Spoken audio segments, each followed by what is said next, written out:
Hey everyone. So, welcome to Twisted Tragedies, where we follow all the twists and turns wherever they lead. I am your host, Elise, and we got lots to talk about. It's like ongoing today. It's a little crazy right now, like motions in limine. It's just a lot of stuff's going on. If you have never been here before, welcome to the show. If you could hit the like button, the subscribe button, that would all be very helpful. Oh, we got to fix that, you guys. Now, StreamYard, get your crap together with making everything huge and not small. I don't know. It's like their new thing now to make everything huge, taking up the entire screen. Don't ask me why. I have no idea.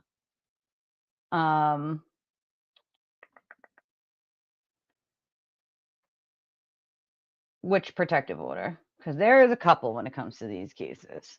I'm looking at some motion. Sorry, I have an itch on my leg. It's itchy and I can't reach. So there's a couple that I'm looking at here. Let's see. No.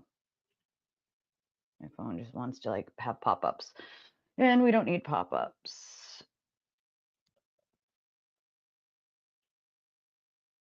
Oh. Somebody's asking me if I'm doing live this morning. I am right now. Join us. Sorry. I always seem to get messages, and I also haven't checked my X since like yesterday. I apologize, guys. But there has been a lot going on, you know, with my own life, my own kid. So communication be provided to defendant. I have to look at it. Regarding communications to be provided to defendant, I mean, I'm assuming if it's communications that, I mean, everything's provided to the defendant, though. That doesn't make sense. No, the 18th and the 19th. I don't think that there's court today that I know of, unless there's something magical happening that I didn't know about. Yeah, that's another thing. X was going on and off and on and off and on and off and on and off all day yesterday. So like nobody could get anything done over there, like literally. So I'm just trying to pull up now what has come this morning and last night. I'll look at it. Because the judge, if she's going to do protective orders,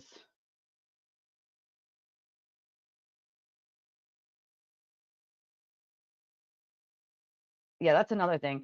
The judge issued an order to like saying that the like jury selection would begin, which means that like the motion to dismiss is going to be denied. It's like not rocket science. We already knew that, but like that just basically says like it's going to be denied, you know? Oh, hey girl. Let's see. Sorry, I've been trying to, I want to pull up all the motions that have motions in limine, because we're going to start seeing a flurry of them. So it says the state motion in limine to preclude defendant from raising third-party culprit. So this one was Commonwealth's motion to in limine to admit results of defendant's blood draw at Good Samaritan Hospital and resulting serum conversion and retrograde extrapolation. So Commonwealth's motion in limine to preclude the defendant from raising a third-party culprit defense. So the Commonwealth is saying like, no, you do not get to raise a third-party culprit defense. And I believe that will be allowed because they don't have a third-party culprit to point at.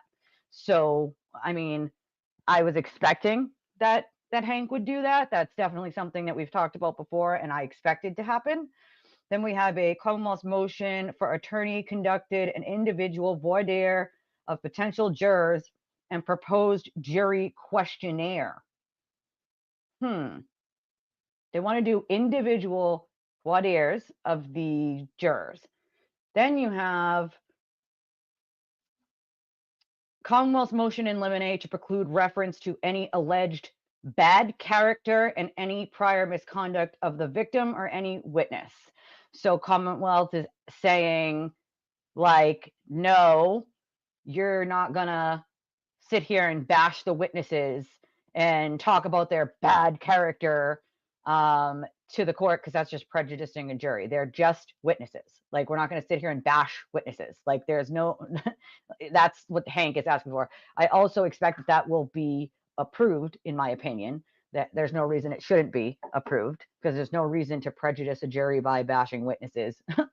Let's see. Then we have Commonwealth's motion in limine to prohibit reference to any pending internal affairs investigations, sustained findings unrelated to this case, or unfounded allegations of misconduct, which, as we know, when it came to Fanning, they were found unfounded internal investigation. So basically, Hank saying, like, you're not bringing up internal investigations that were found, A, to be bogus, and B, like, he wants to prohibit them from even talking about any pending internal affairs investigations. So, I mean, that's fair, because you don't know what the outcome is going to be. It could be just tossed out like Fanning's and be like, yeah, no, like, that's not a thing. Or they could let it, you know, ride and maybe be like, oh, you wrote a mean text message once 10 years ago, you're fired, you know, like, come on, man. So those are the couple I got right now for the Commonwealth. For, let's see. Oh, well then, hold on. Oh, this is terrible. So they're trying to keep, hold on a second, trying to keep Jen and Chris Albert, Matt McCabe, Brian Higgins, Brian Albert, Nicole Albert, Colin out of the courtroom. Like, that's never going to happen. The judge is not going to okay that. If she didn't, I want to make this very clear. Very, very clear. And I'm going to turn my, sorry, I had to blow my nose, so don't think you guys wanted to see me like picking my nose. But I want to make this very clear, okay?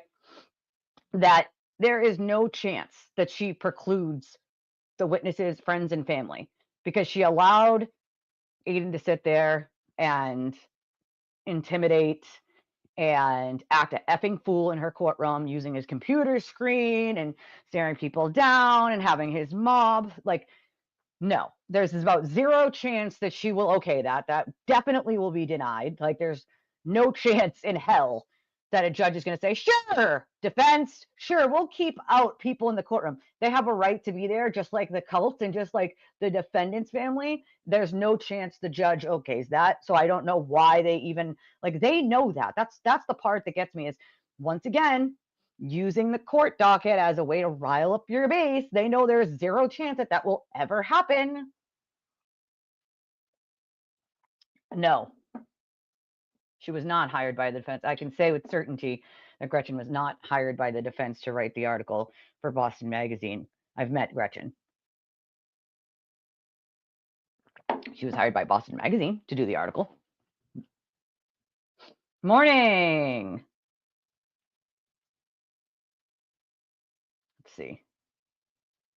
Let's see. What else we got? We got lots. We got lots today. Lots and lots that are just coming out.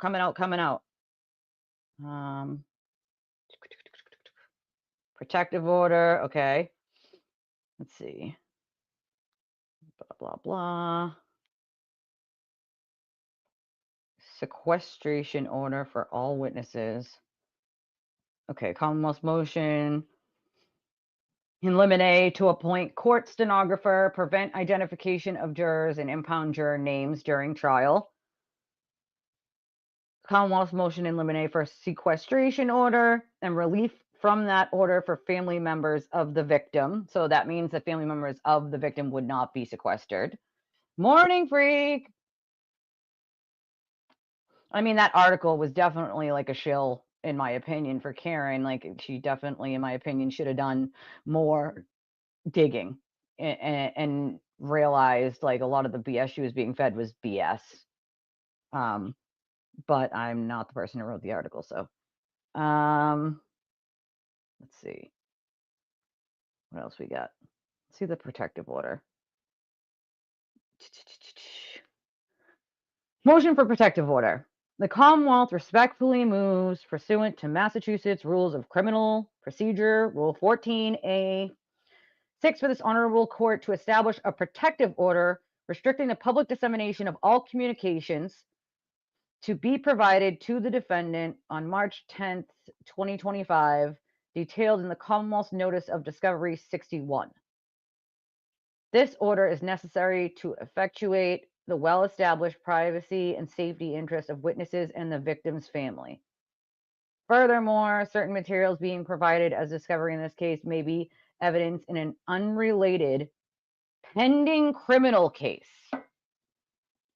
I think maybe that would be the Walsh case or Aiden's case. Either or it could apply to. Okay. Pending criminal case. The issuance of a protective order is the inherent authority of the issuing court, and protective orders serve to shield litigants and third parties from unwanted disclosures and as a practical matter to facilitate the discovery necessary for trial. Commonwealth v. Fremont, Lawn, DeRosa v. New Bedford. The Commonwealth agrees that this protective order be set without prejudice.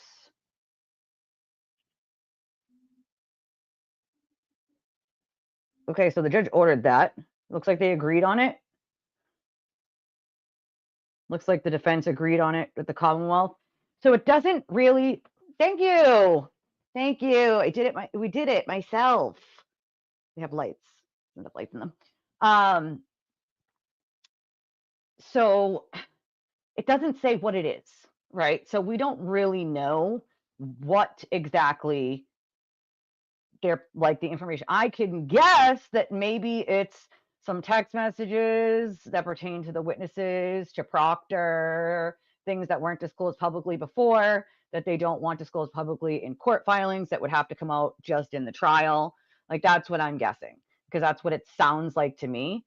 And Hank was not happy when they leaked the text that Proctor was like, I'm not going to watch, the closings of the case, which he had every right to do. After you have testified, you have every right to follow that case. You could sit in the courtroom and follow it if you want to. Like, just like everyone else, he had that right after he already testified. Like it, like, so it looks like that was agreed upon. Interesting. I mean, like I said, I can guess about what it is, but we don't know. We really don't know. It's interesting though that they're seeking, the Commonwealth wants a sequestration order for the witnesses with relief to like John's family. So that means like John's family wouldn't have to go through it, but they want all the rest of the witnesses to be sequestered, which, I mean, they were before anyway. They were under that order anyway last time. So basically it's like stay off social media, don't watch the trial,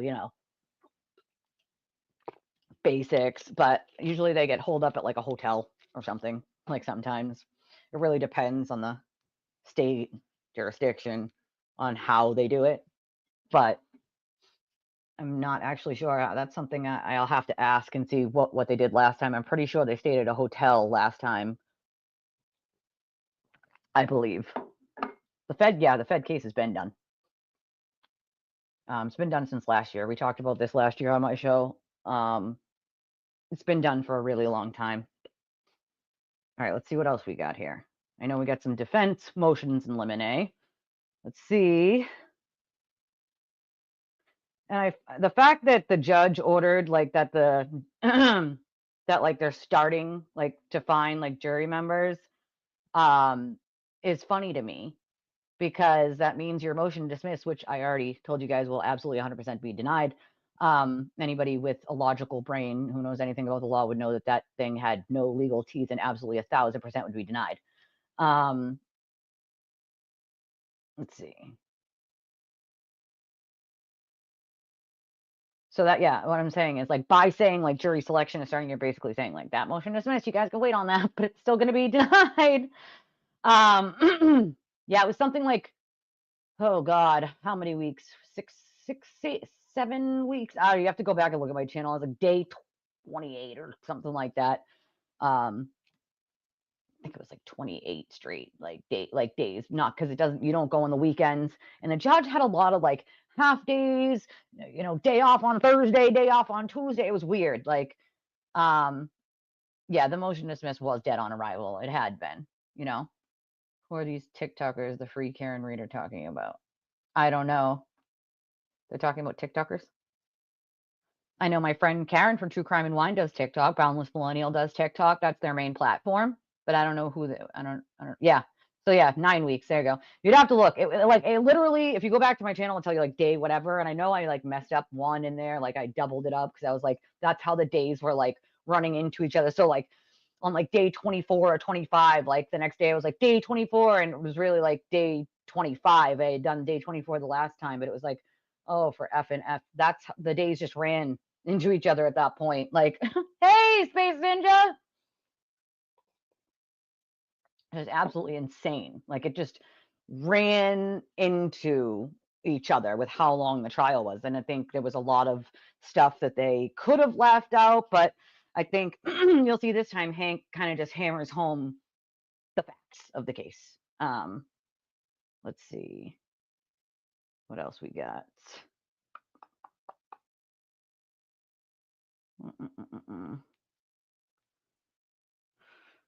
Okay.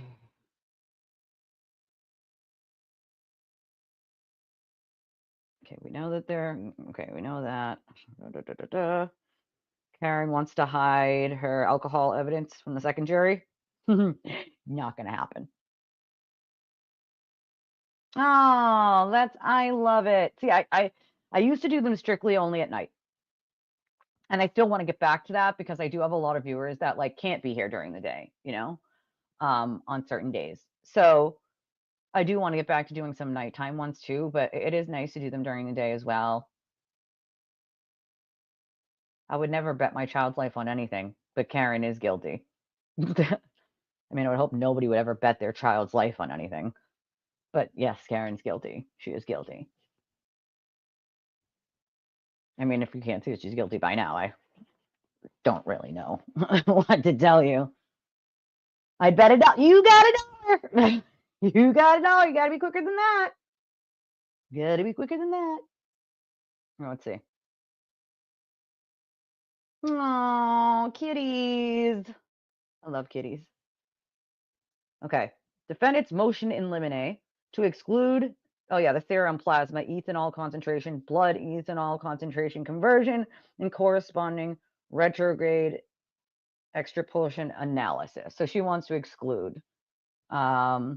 It's like I had a friend that worked at the Red Cross who did blood draws and plasma, and like, so she explained a lot of this kind of like stuff to me, about how they like draw blood, how they look for what and all that. But this is basically just saying she wants to hide like her blood alcohol content and the results of the tests, from the hospital in the trial. I bet my nipples, but I love you. Oh, it might be. It could be, Heather. It could be the reason he got involved. I think he got involved to just listen to himself talk all day, but I could be wrong, Not only can you tell she's drunk from the emails, but it's like, I mean, voicemails. Sorry, I said emails, my brain. I'm still having my coffee. I was running around this morning doing like some rearranging and stuff. Sorry. But her blood alcohol content, as we know, was like already over the legal limit hours and hours and hours later, which tells you how it was when she hit John. And it's like, people are like, well, what if she went home and had a drink? Like, she didn't go home and have a drink, dude. Okay. And even if she did, if she went home and had a drink, she drank more because we already see on camera what she drank. Like, so I love when they say that, because it's like, are you insinuating she was even drunker? Like, come on, man. She was clearly drunk by the time she hit John. So if you just want to insinuate that, like, oh, she went home and had some drinks, that's why it was so high. Doesn't matter why it was so high. She was clearly already drunk, because we have video of nine drinks. Like, come on now. I know. Okay, so here's the thing. I don't know Lally personally. I don't really know much about the guy personally. but I do know a couple of people that know Hank. And I am told that Hank is one of the most, he does not forget, like, attention to detail is his thing. Like, he does not miss a thing, does not miss a beat. But there's a reason why he got, and we've talked about this before, got involved in the Whitey Bulger case. And it wasn't to win the case. Like, if most of you, like, that's what the, culture was like, oh, I lost the case with Whitey Bulger. He knew going into that it was not a winnable case. That's not why he went into it. And actually, there's a news clip of him saying why he's choosing to take on the case way back before the case happened. And it was to expose corruption by the feds and the police in that case specifically, to tell the story of things that Whitey wanted to be told to the world. And so, like, the whole reason he went in was to expose corruption. It wasn't to win the case. Nobody ever thought Whitey Bulger was going to win his case. That was a non-winnable case. He went in to expose the corruption. Hank's not a guy that's just going to be like, if I thought for a second she was guilty, he would have never agreed to take it. Never. Not ever.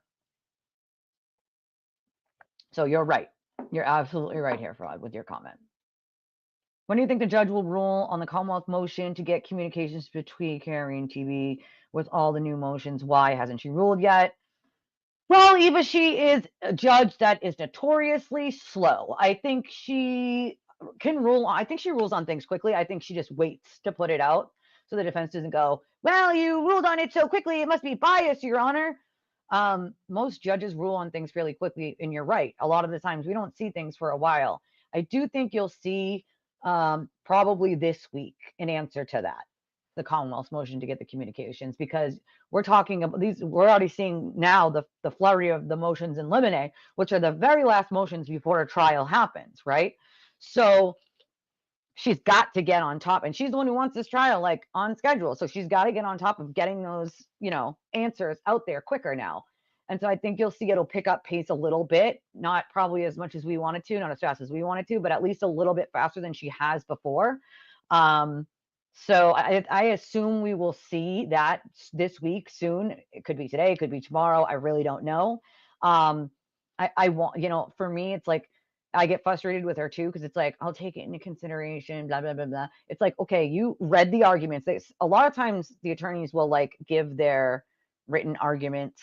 So if she's already read, some of the time she'll get up and be like, I read your written arguments. Then you let them argue it right there. A lot of times the judge will just rule on it right there. I've heard your arguments. I've heard your arguments. This is how I'm ruling. Like, and she doesn't do that. It's always, I'll take it under consideration unless an advisement, unless they agree on it, right? Then if they agree on it, she'll rule on it there. I get it. Like, you don't want to seem like you're biased. You want to take your time with like looking at both arguments and looking over things that you can look at but at the same time, like, I think she takes extra caution as well, because the defense has a really bad habit of misleading the court in their oral arguments and like saying things in reference to things. And the judge wants to go back and look at the reference of that thing and read the entire paragraph, the entire sentence, the entire context that it is in, because she has learned that they like to take things out of context. It's the same thing the sewer turtle's been doing for years. Take it out of context, right? And put it next to something else, or talk about something else that makes your narrative sound like what that thing is bad, when in reality, it's not even in the context it was said or talked about. So I think she's also learned by this point that like she's going to have to be more thorough with making sure that like what the defense is arguing is actually what was being said and in the context it was said, because they have a real bad habit of taking it out of context. So I think she's definitely learned over time that she can't just take their word for it. She's got to go back and look. I think that's another reason why she doesn't just rule on it. I would love for her to just keep ruling on it right there and be like the other judges that do that. But I think it's a cautionary tale to go back and look in chambers, because we've been misled a billion times by the defense, and she doesn't want to make a ruling based on like being misled. That would be shitty. Yeah, no, there's no chance in hell. Like, she could go back and say like she was drinking at Meadows when she got back. That's not going to help her anyway. It'd just make it worse. The Ron Goodman defense, Florida polo mogul case, the man cave defense. Yeah. Yep. Yes, he did. Exactly, Heather. He went in to expose the federal corruption, not with the case. So like people who say that, I just laugh at them. I'm like, clearly you have never followed Hank Brennan. Clearly you have no idea who he is, what kind of lawyer he is. He's about to wipe the floor with you. And clearly you have no clue whatsoever as to why he got into the Whitey case to begin with if you make dumb comments like they do. I think he should. I agree with you there, because if you want to talk about the corruption that happened in this case, it had to do with the feds and even entertaining the defense in this ridiculous conspiracy theory. That was the real corruption, is why Josh Levy's office felt the need to get involved in a murder case that had nothing to do with them and waste endless amounts of money and time and hurt people's actual real lives. And that extends out to, like, you're talking the witnesses, the family, and then extending on from there, anybody who spoke up for the witnesses and the family at all. Like, and just keeps going and going and going. So it's like they have a lot of explaining to do because they found nothing. They found Proctor's text. That's what they found. That's it. There are no indictments. No one is going to be charged. There's not any other investigations that are tied to this in any way, shape, or form. It's been over. Like, response for which one? Sorry, I'm going over like so many. A response from which one? We talking about the oh crap, my brain. Sorry, I just went over 500 things before that. I know it was Eva's question, right?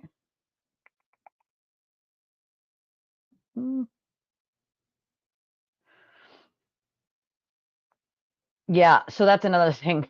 I'll get back to that space energy, but the 17th and 18th are going when I figure out, because my brain, I'm like, I know I was just talking about this, but they are going to be long days because Alessi gets to argue, and even though the judge asked him to make it smaller, as we know, he does not know how to do so.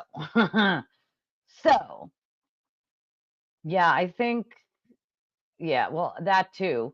But I mean, a lot of judges will rule on the bench and then write up there, the reasons why, the legal analysis, and what cases, a lot of judges will write there from the bench and then later write it up. But, it is what it is. I know, too much sense, right? Not allowed to make sense. We're not allowed. That hurts the cult. I did say, I've been saying this since right before he started the case. Go back to some of the older videos right before Hank got into the courtroom, like right when it was publicly announced and I could speak on it. I told people to watch Hank in a courtroom. He commands a presence, right? And it's not in a snarky asshole kind of way. It's a matter of fact presence where he doesn't need to be rude, but if he has to let up a little tone, like to be like, this is what happened and I'm not playing FF games, like then he will. Like, he's made a couple little snarky comments. I'm not saying he hasn't, but those were well earned by the defense with the games they were playing. But when Hank talks, you can't help but to like listen to what he's saying. Like, in other words, like, unless he talks and you hear womp womp womp womp womp womp womp from Charlie Brown, right? Hank talks and you listen to every word he says. Now, unfortunately for me, I still have to listen to all the words Alessi says so I can know what his argument is, and it is exhausting. But Hank, like, he gets to the point, he gets to it quickly, and he backs up why he is arguing that.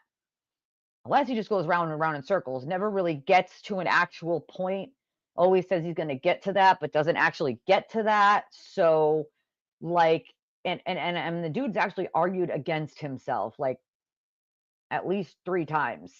And in one argument was 3 times. So, I know, like, his specialty was environmental law, so I don't know if this is like his forte, because it seems like he's not really helping himself in that regard, but whatever floats his boat, like. Yeah, I went over that early in the show, that they filed their motion in limine to preclude the defense from raising the third-party culprit defense. I think that'll be allowed because they basically weren't allowed to use a third-party culprit defense last time either. The judge let them kind of like toe the line, but I don't think she will allow them to use it, that too. I think that the fake cries of corruption got Hank interested. The smell of real corruption with Levy got him sold on the case. I agree with that, that I think he might have paid attention to it for a minute with the, fake corruption, knowing that that wasn't the case. But when he kind of got a whiff of the fact that like the feds got involved with this, like that is highly strange. And then you go back to them not indicting anybody. They found nothing. Like you go back to like things that I know that I can't exactly say here, but like, and you put the pieces of the puzzle together and you're like, the real corruption here was something going on with Levy. Like, and I honestly think that he's got some explaining to do, and that he should be held accountable for the actions that he took and the people's lives that he harmed by doing so. I mean, that's my opinion. You don't have to agree with it, but it's my opinion. Well, that's another problem. He doesn't really have anything to hang his hat on. It's an ever-changing story, That's another thing. I think he does it on purpose sometimes, talks in circles to confuse the court or confuse the judge. The problem with that is if you try that in a trial, the jurors aren't hearing anything you're saying. If I'm a juror, I didn't hear a fucking word you said, literally. So like you can confuse them all you want, but you also want them to like get a point you're making, that your client is not guilty, right? You never get to that point if all they hear is wah, wah, wah, wah, wah, wah. You know what I mean? You just don't. Like, that's so funny. It was a literal joke he made. Like, Proctor was looking for nudes. It was a literal joke. Like, how many times has a guy been like, you got any nudes? Talking to like one of their guy friends where they're just kidding. Like, he made a joke. It's so ridiculous. Like the problem is like they know that. They know that. So you knowing something and taking something that was said and trying to twist it into something that it isn't is something they do well over there, right? They take everybody's words and try to twist them into something that it isn't or something that it was not meant as. Yeah, I believe he did use it for political purposes, Otter. I freaking highly agree with that. Like,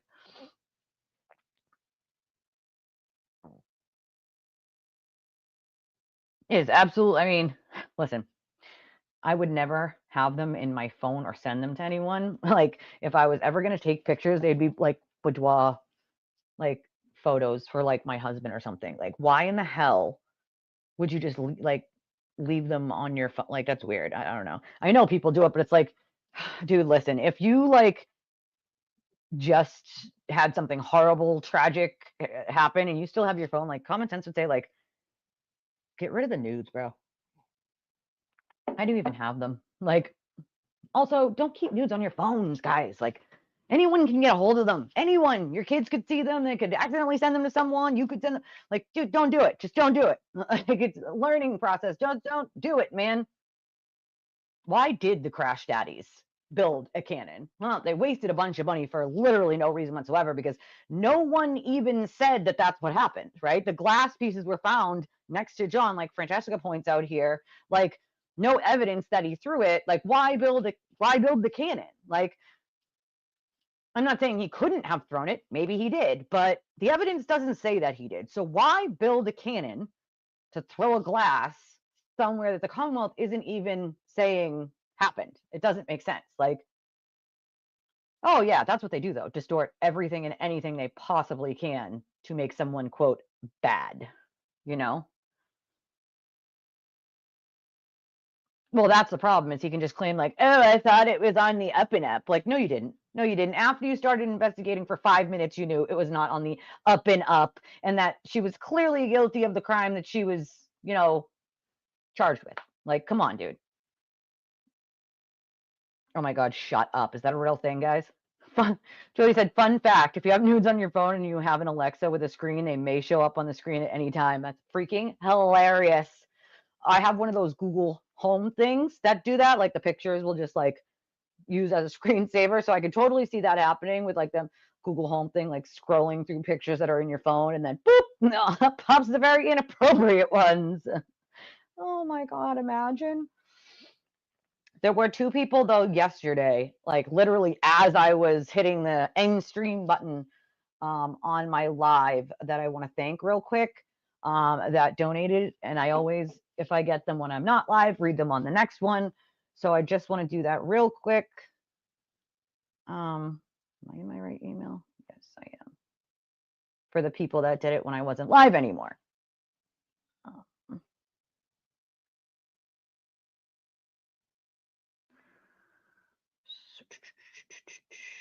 Hold on.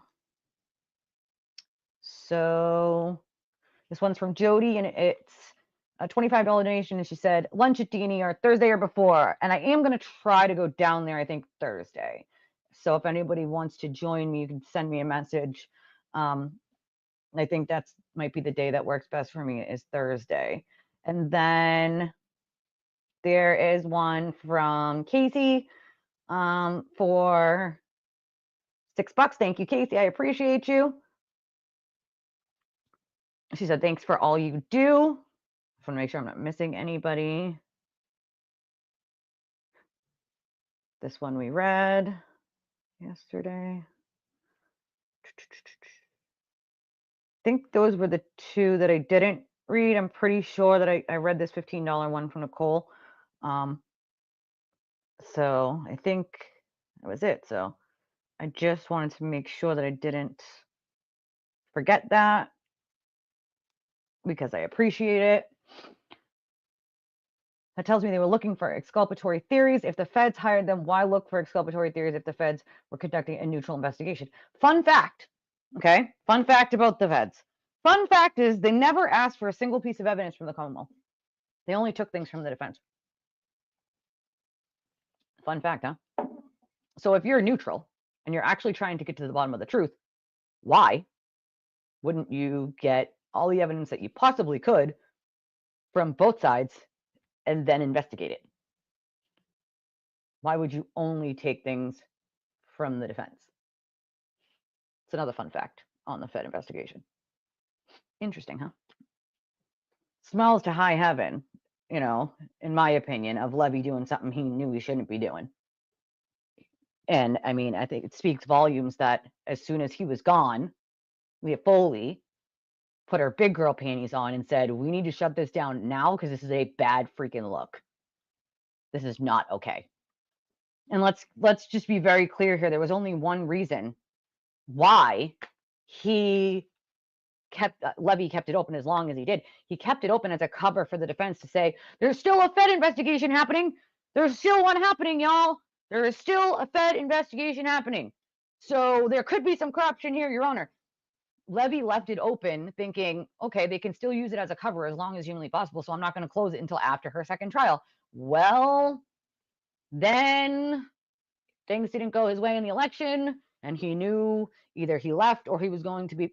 So he resigned and left, and Foley took over and was like, yeah, no, we're not keeping this charade going. We're not doing that, and shut it down, as should have happened a year ago when it was over. You know? Oh, yeah. Me too. I want to see the info packet as well. So Freak says, I really want to see the info packet they gave over to Levy to kick this all off. They must have stated that the Commonwealth was saying his head injury came from the car, which I don't think was ever the theory. It wasn't the theory. So that's why I'm like, of course I find it funny they used that, but they had to have gotten that from somewhere, right? Like, was that the defense's theory at some point? Was it a theory they came up with on their own? Who gave them that theory? Because you went on that theory for some reason. There's a reason why, right? Like, but I do, like, I would love to be. Oh, did you guys know the cult told me that you could totally FOIA all this information? You can FOIA the federal investigation, by the way. Yeah, you can just FOIA all of it.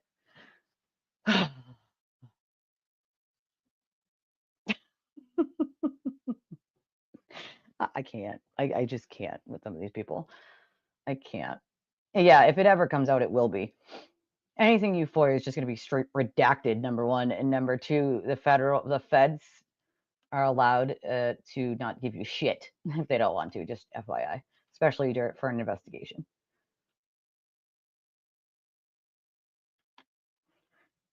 This explains why Morrissey's office wanted the Fed investigation moved out of the Boston office. Well, there was a multitude of reasons. And the one thing I will say is I am not a huge fan of Mike Morrissey. I grew up in Norfolk County, and I don't find Mike Morrissey to be someone who really gives a shit whether you're innocent of a crime or not. Really, I feel like he only cares about his conviction rates. And if that was what I thought happened here with the evidence, then I'd be the first person to say, yeah, no, she's definitely innocent. I thought she was in the beginning. I changed my mind based on the fact that there was a shit ton of evidence to prove there's no way she didn't commit the crime. So, but I'm not a fan of Mike Morrissey by any stretch of the imagination, and I never will be.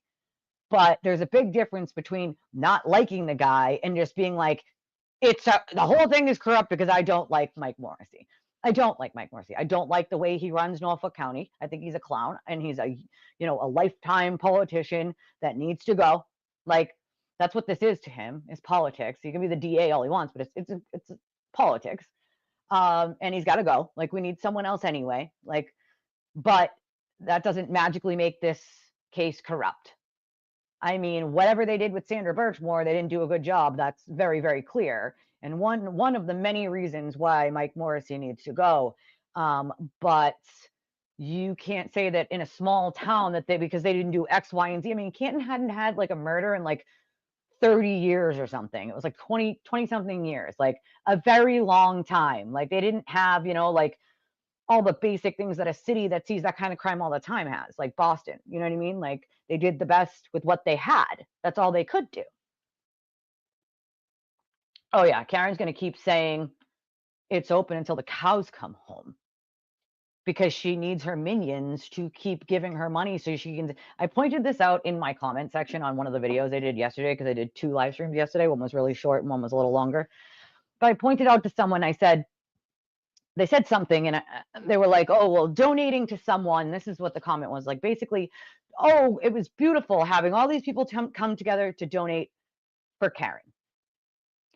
And this is where I took a problem with it. I'm not saying the person was not disrespectful in the way that they, made the comment. So I'm like, you're welcome to believe whatever you want here on my channel, as long as you do it with respect. I respect your opinion. I just disagree, and I'll tell you why. I'm the mother of a sick child who has been sick since the day she was born. She has a rare disease less than 200 people on planet Earth have. Her disease will one day take her life. She's in the beginning stages of bone marrow transplant. She's currently at the hospital. We just did it almost 6 weeks in the hospital. Gets out, got to go back. So, like, I have lived at hospitals my kid's entire life, okay? I see parents all the time with terminally sick kids in the hospital. You see them in the hallways. You see them when you go to get something to eat. You see them in the community rooms where you can sit and do arts and crafts or whatever. And I've talked to these parents a billion times over. These parents are out of work because their child is sick and someone's got to be at the hospital with them. Some of these parents are not affording to eat at the hospital because they only give, like, low-income families one $7 voucher per day for one person staying with the patient. So you get one $7 voucher in that cafeteria that will buy you one slice of pizza and a water. So you might get one meal. So you're still responsible for 2 other meals to eat that day if you're going to eat while you're with your child. Parking, even validated, is still $22 per day overnight. And that's validated. So if you don't get it validated, it's way more. And so there are parents getting these expenses day after day after day after day. And there's nobody supplementing for them, right? You have people raising money for Karen whose attorneys are now pro bono. Okay, they're now working for free. She now says that $5 million number she made everybody believe that she owed is a what if. That would have been the number. That would have been the number if she had to actually pay the attorneys. As we know, they've been paid for the last trial. That money was raised and then some. And she sold her house, which Jackson holds a thing on so that he can collect his money, right? There are so many parents at that hospital that could use people helping them out, paying for a meal for them or putting gas in their car, or lots of them, just like I do, have kids at home. So you gotta separate one parent at the hospital. If you have a 2-parent household, one parent at home to get the other kids on and off the bus, like, or do, paying all the bills, cleaning, cooking, like you gotta, like, if you have 2 parents. If you don't, like, half the stuff isn't getting done, right? Like, I'm lucky enough to be a 2-parent household. So, like, but for me, it's like I look at these parents and, like, I am one of them, right? Like, I'm one of them. But for me, it's like Karen is staying in a luxury suite at the Omni Hotel for over 100 and something days, which has costed over 100 grand. Okay. Yet you're still taking donations for what? You're not paying your defense. You wasted 100 grand staying at a hotel when you could have stayed with your parents. And half that time, she's still at a house she could have stayed at. Whether you want to stay at it or not is irrelevant. But to act like you need the money while you have your brother telling people that they should get them family a small pizza instead of a large to give her $3 or $4, and to get a small coffee instead of a large to give her $3 or $4, forego what you're going to get for your family to help out Karen, who will then turn around and spit in your face by having events and then only inviting the YouTubers that will spew the nonsense for her. And to boot, on top of that, she will then spend over 100 grand staying at a very luxury hotel in Boston in a suite, not even in a regular room, right? The cheaper one, and spending over 100 grand doing that because she just needs your money so much, right? She needs it. There are real people who need help. She's not one of them. Go up to the hospital and offer to pay for one of those parents' lunch or gas or parking for the day, or offer to pay their gas bill at home or electric bill at home. Offer to buy them some groceries, because more than likely they're spending any grocery money they have on feeding themselves while they're at the hospital and gas. Go help them, please, for the love of God. You want a worthy cause? Help that family. Help any of those families. There's 9 floors of them. Go help them. Like, it's disgusting to me. It's sickening. Like, there are, like, go up to the hospital yourself and walk around. Like Mass General, Children's, like BMC, like in any one of those patient rooms, you're going to find someone that needs some help. And it's amazing to me how it just sort of gets forgotten so that you can give a wealthy woman, a wealthy woman with a wealthy family, money that she does not need. What? Like, hey, let's auction off more public seats in the courthouse, because that was super smart. It's a public seat that the public has a right to. So if I got to the courthouse first, or if one of you got to the courthouse first, right, you would have a right to that seat. They can't hold the seat and say, we're going to auction this off to someone to sit with Karen. No, like, if you or Karen's family, like, if you got there first, like, that seat belongs to you, because the public has a right to watch a trial. It's first come, first served. You know what I mean? Like, it's insane to me. It's like, it hits me somewhere in the chest. That's like, there are so many other things that could use help. Karen Reed is not one of them. Like, she's just not. Like, just not.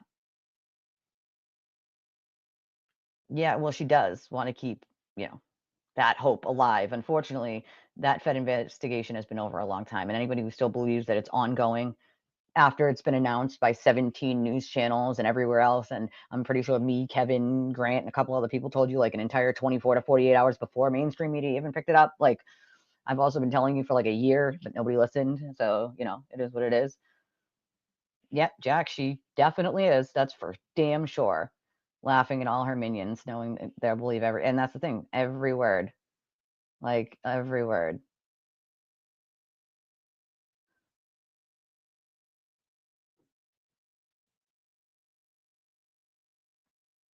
I'm not yelling at you. I'm just yelling in general. I just get loud when I get passionate about something. So believe me, don't take it as yelling at you. I just get passionate about certain things. Yeah, it's shitty, especially women that are violent towards men, because Men, if they say anything about it, then they're, they get tagged as like a pussy or something. Like, that's not cool. Like, not even a little bit. There is such a thing as domestic violence the opposite way that 100% exists. Thank you guys. I appreciate it. I love that one. That's an old one, right? Like, she lies like a rug, God damn it. Like, my grandparents used to say that, like, goddamn lying like a rug. Thank you, freak. Thank you, guys.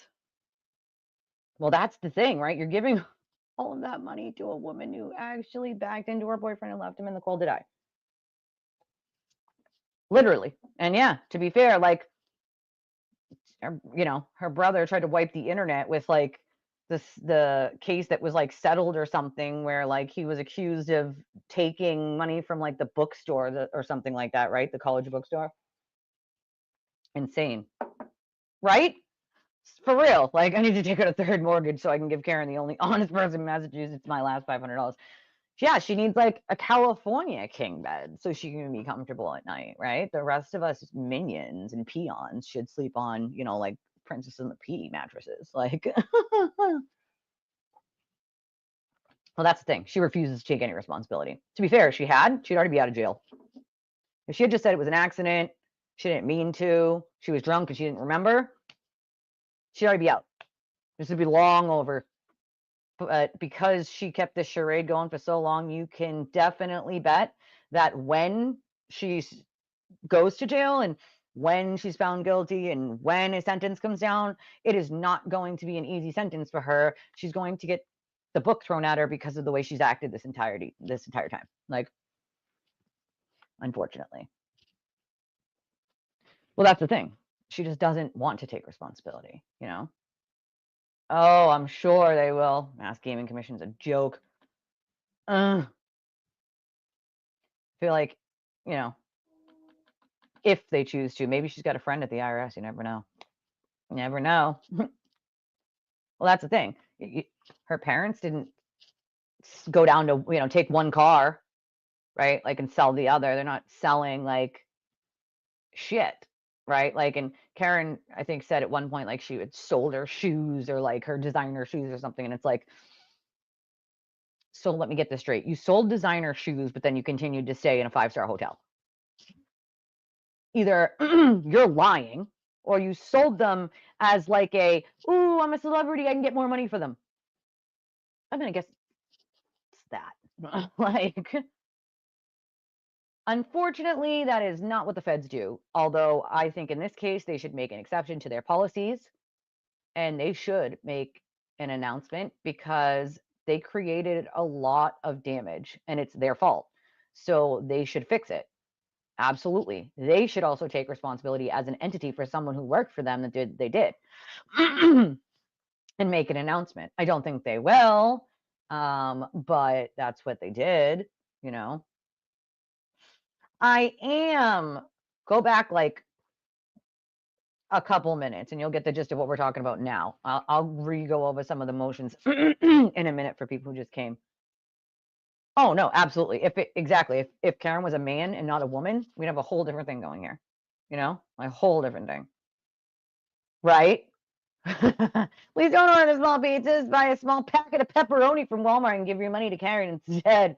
Like, I think absolutely if she's found guilty, she will pay the highest of consequences. I think the judge will be giving her a sentence that is appropriate for her actions, because when you get sentenced, there are these things called mitigating and non-mitigating circumstances, which means they can adjust that sentencing based on things you did that were good or things that you did that were bad. And Karen hasn't done one good goddamn thing since she was arrested. So, bye, Jack. It's unfortunate, but true. I still got to read Frank's article that he wrote too, guys, because I think it absolutely nails on the head the sewer turtle. It's a good one. Let's see. I also want to make sure that I got all the motions in limine for the defense, because they have quite a few for some weird reason. I mean, yes, they're in limine, but so I'm expecting a bunch, but like they flurried a bunch today. love when people comment nonsense on my videos. I'm just like, why? Like, why are you hate watching me? Because there's like a bunch of them right now just hate watching. Like, go watch the sewer turtle. Like, go there, please. For the love of God, go there. Stop watching me, since you don't like me so much. And go watch your cult leader, please, for the love of God. You're not welcome here either. So, like, go do something else. All right. Let's see. Oh, hold on. Something just popped up. Aline sent $5 and said, thanks, Elise. Keep hope alive. Stay strong.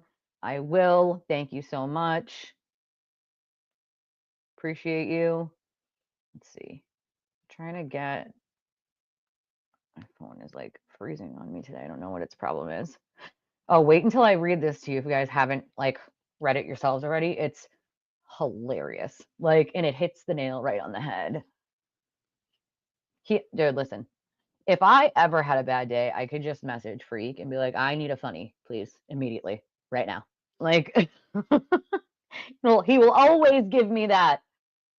Even when I'm having the shittiest of days, I will always get a smile. Got some of you that are just always give me a smile. All right. Wait, what? So they want to do what? Hold on. Where is that?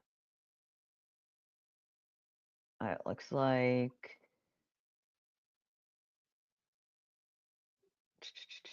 I'm trying to see what the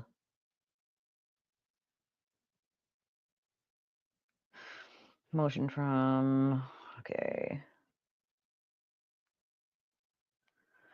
Defendant's motion in limine to exclude irrelevant, inadmissible, and prejudicial prior bad character and propensity evidence. Okay. So, yeah, swamp water instead. That's what you get. Thank you, Cox. I appreciate you. Yeah, we have a bunch of people who are what we call watching from the bushes, where they can't comment because they're doing something. But I appreciate when you guys who are watching from the bushes pop in real quick to just be like, hey, I'm watching from the bushes. So we also have like, you know, cultists who watch from the bushes just to like hate watch. It's like, bro, if you want to look at my face all day, be my guest. Go for it. Like, yeah, exactly. No, Eva, I can't. And I love that you brought this up. She said, can you think of anyone who would get away with what TV has? Grant has been saying for a while he's a CI and protected. There's no other answer. So he's not a CI, I can tell you that. As far as being protected, I think he might have friends places, but I also think that he scares people, I guess. Like, it's the best way to put it. And people need to stop being cowards, in my opinion. Speak up. Speak up. Like, and also if you got into law, like if you're a lawyer or a DA, like you don't have a goddamn excuse. Your job is to put, you know, people like mobsters and RICO cases and just bad people, murderers, rapists, like all the above, every crime, right? It's your job. I can't imagine that if one of those people had a media blog and just wrote a bunch of lies and it destroyed people's lives and families, that you're going to be like, well, I don't want to do my job anymore because he might write bad lies about me. Isn't that more the reason to want to make sure he can't keep doing it to other people? I mean, I'm just saying. Just saying. If I was a lawyer, which I'm not, okay, but if I was, I don't know why it took them 13 people to get Mello to be the special prosecutor in this case. I would have taken it. I'd have taken it. 100% I would have taken it. Because the First Amendment has its limits. It's not unlimited, right? Like, it has its limits. And he doesn't seem to realize that it has limits. You can't just say and do whatever you want, and then there's no consequences for that. So it's amazing to me the amount of money people are willing to spend to defend a murderer. While there are people who truly need the help. It's like mind-boggling. So I literally love it when they're like, oh, you're just a grifter. I'm like, show me where the money is over here on the truth side. Please show me. Show me where I make hundreds of dollars per stream or more. Please show me, for the love of God. Please, I would love to see it. So when you call people grifters that aren't like, the money is over in the conspiracy, right? Where you're like, that's where the money is. So if anybody's in a grifter, it's where you're going to get the clicks and the views and the money. It's like not rocket science here, people. Like, to them it is, like, but thank you, Cox.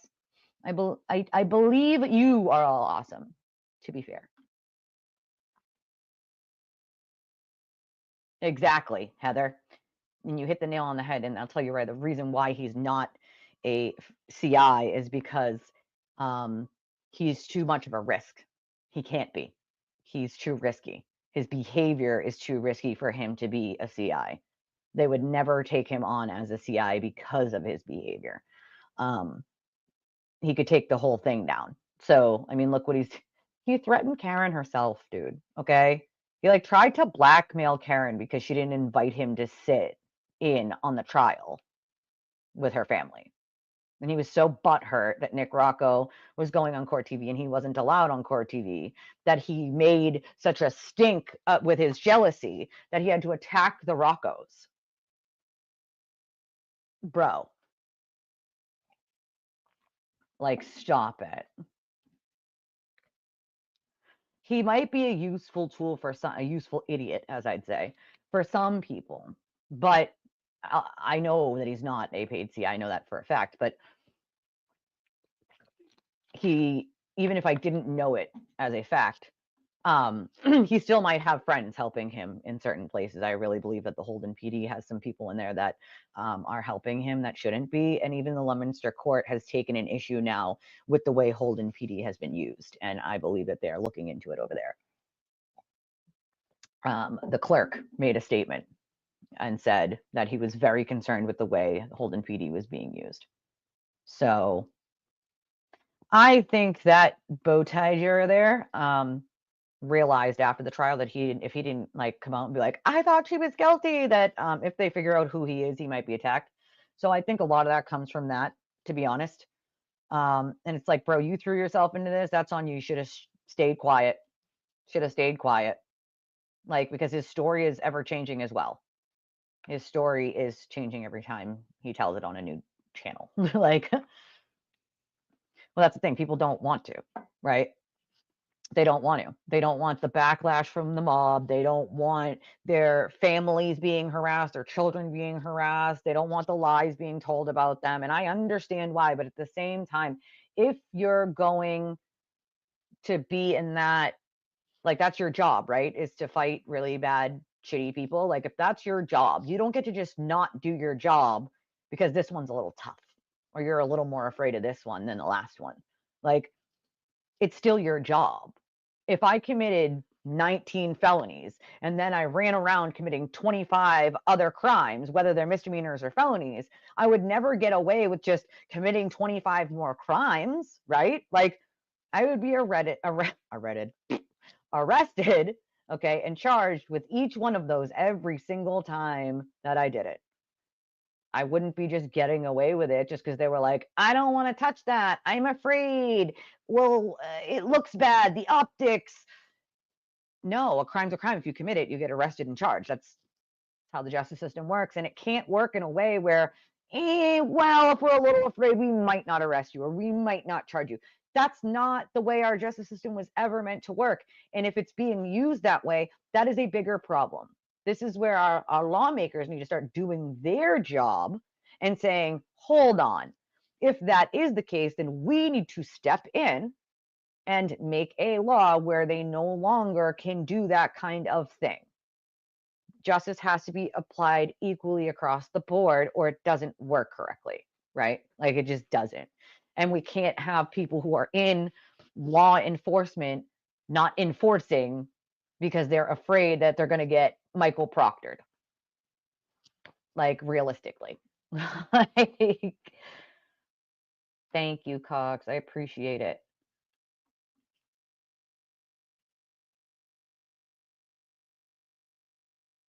Yeah, I mean, you're right. Freak said, I wish there was money to be made on the side, but sadly, corruption draws money out of the stupid. I mean, I'm not like I said, I've said this a million times.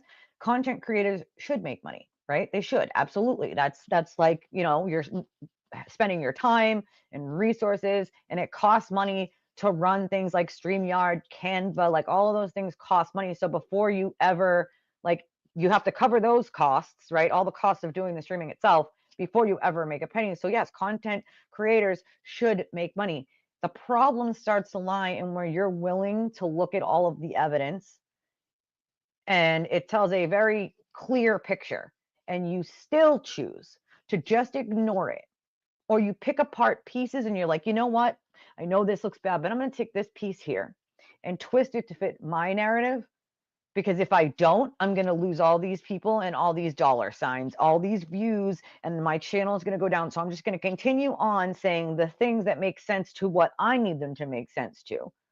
When you're scheming at that point to willingly lie, that is when it becomes a problem, right? Like, you're willing to lie to your audience just to grow your channel, just to make more money, just to get more clicks, more views, more this, more that. Like, somebody put on like one of my videos yesterday, they commented like overnight in the middle of the night, like 550 views, like a laughing face or something. I clicked on that person's channel. Guess how many views that person has on their channel? Zero subscribers, zero videos, zero views.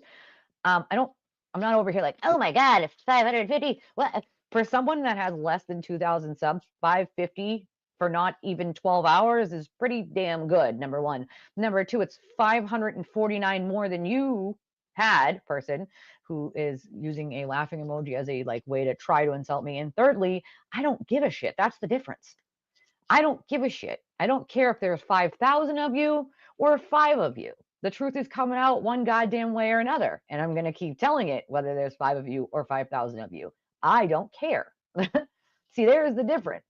The difference between me and the cult is, yes, anybody would love to make money, to be able to like, but the big difference is like, Aiden takes your money and goes on trips and pays for hookers and goddamn who else knows what, you know, probably hookers and blow, I'm guessing, you know, boats and hoes, bitches. But like, as we know, he was running around before with this mistress, that mistress, like, you know, and then his poor girlfriends that had no idea he was doing all this, like, and his poor ex-wife, like, he was using this money to run around and do whatever. Like, that's crazy talk. Like, and then people have the audacity to say anything to Kevin or smaller channels like, well, what, you're a grifter, where do you use your money? My money goes to toilet paper. So when someone donates here on my channel, it goes to food, groceries in my house. It goes to my electric bill. It goes to toilet paper, shampoo, conditioner, back and forth to the hospital, eating at the hospital. That's where it goes. Gas to get to said hospital, to pay for parking, like to get to my doctor's appointments, like that's where it goes. So it's like, I love when people have something to say about anybody who's like anti-conspiracy, because it's like, if we were people with no integrity, we would have just kept screaming free Karen Read till the cows came home and kept letting those donations and numbers go up and up and up. Like, it's like, do you have a brain up there? Is there any brain cells left up there? Like, at all? Like, in my book, it's like, I feel like sometimes they just say things to try to like insult you. But it's like, if you want to try to insult someone, at least have like correct information. Because then when you try to insult someone with like false things, like, it's not an insult because they know it's not true. So they're just like, wow, you're an idiot. Like, you're an actual idiot. Like, you just sound dumb. Like, so it's like, when you spend all day on X obsessing in stage 5 clinger status over someone you don't like, right? And that person never even bothers to like respond except once in a blue moon, like, then it's you that's the problem. It's your life that's sad. You are the one who is very insecure and angry. You. It's not the other person that you're like stalking on X. It's not the other person who barely acknowledges your existence. Like, it's you.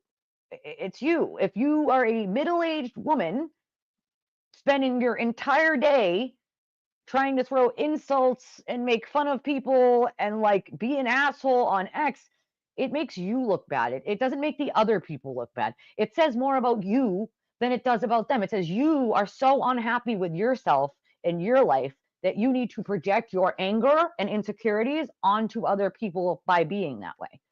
I suggest therapy. It helps. I've been in therapy for close to 20 years. I have CPTSD, which is complex post-traumatic stress, and I do what's called cognitive behavioral therapy. Therapy helps. I suggest getting therapy if you are that unhinged that you can't spend not one day not talking about people that you don't actually really even know at all, and that don't even acknowledge you exist, yet you just stage 5 clinger status, constantly talking about them. It's like, that's a pretty sad life to live there. Like,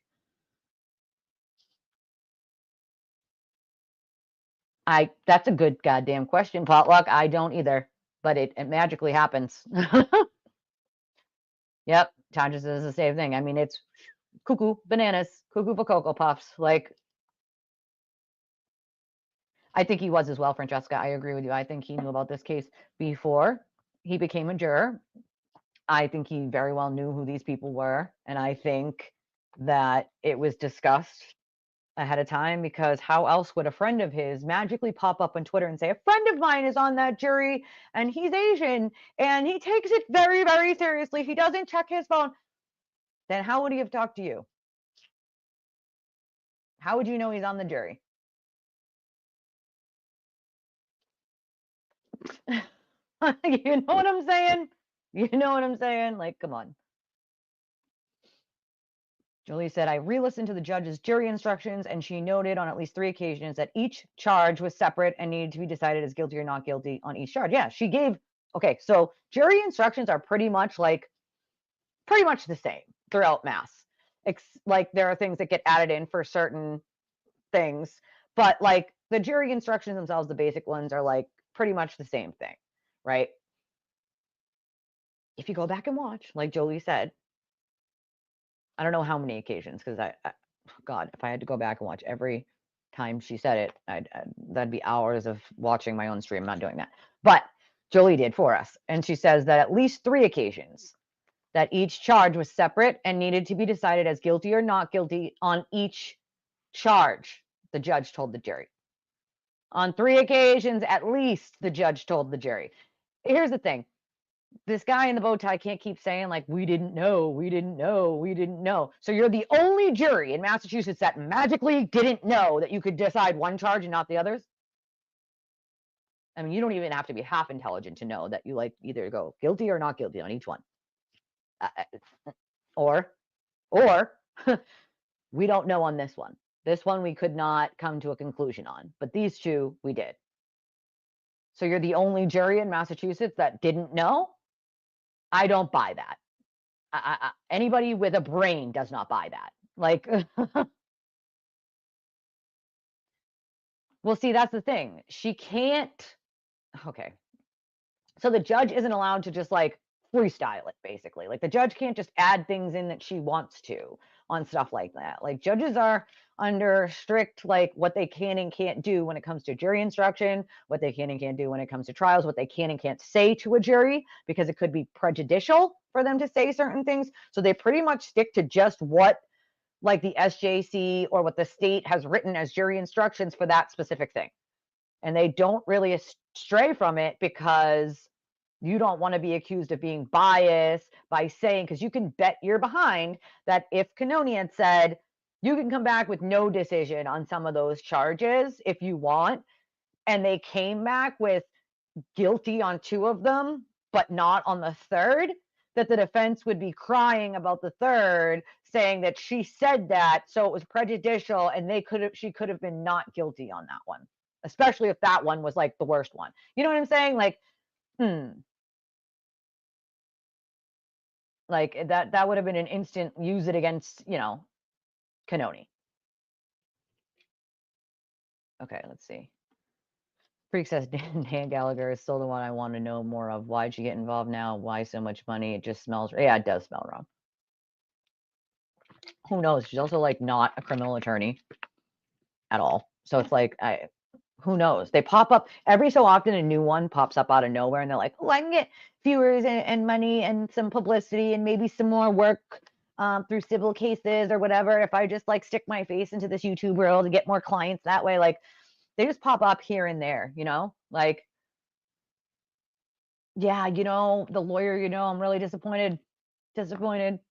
You're talking about the lawyer, brother counsel, I mean, Emily D. Baker, even, like, because she knows Jackson, she's definitely has a bias in this. And like, she's no dummy, yet some of the things that she has said are like clearly conspiracy leaning on purpose. And it's like, dude, you're no dummy. You know damn well that is it. And it's like, these attorneys know damn well the shit they're spewing out of their mouth is bullshit.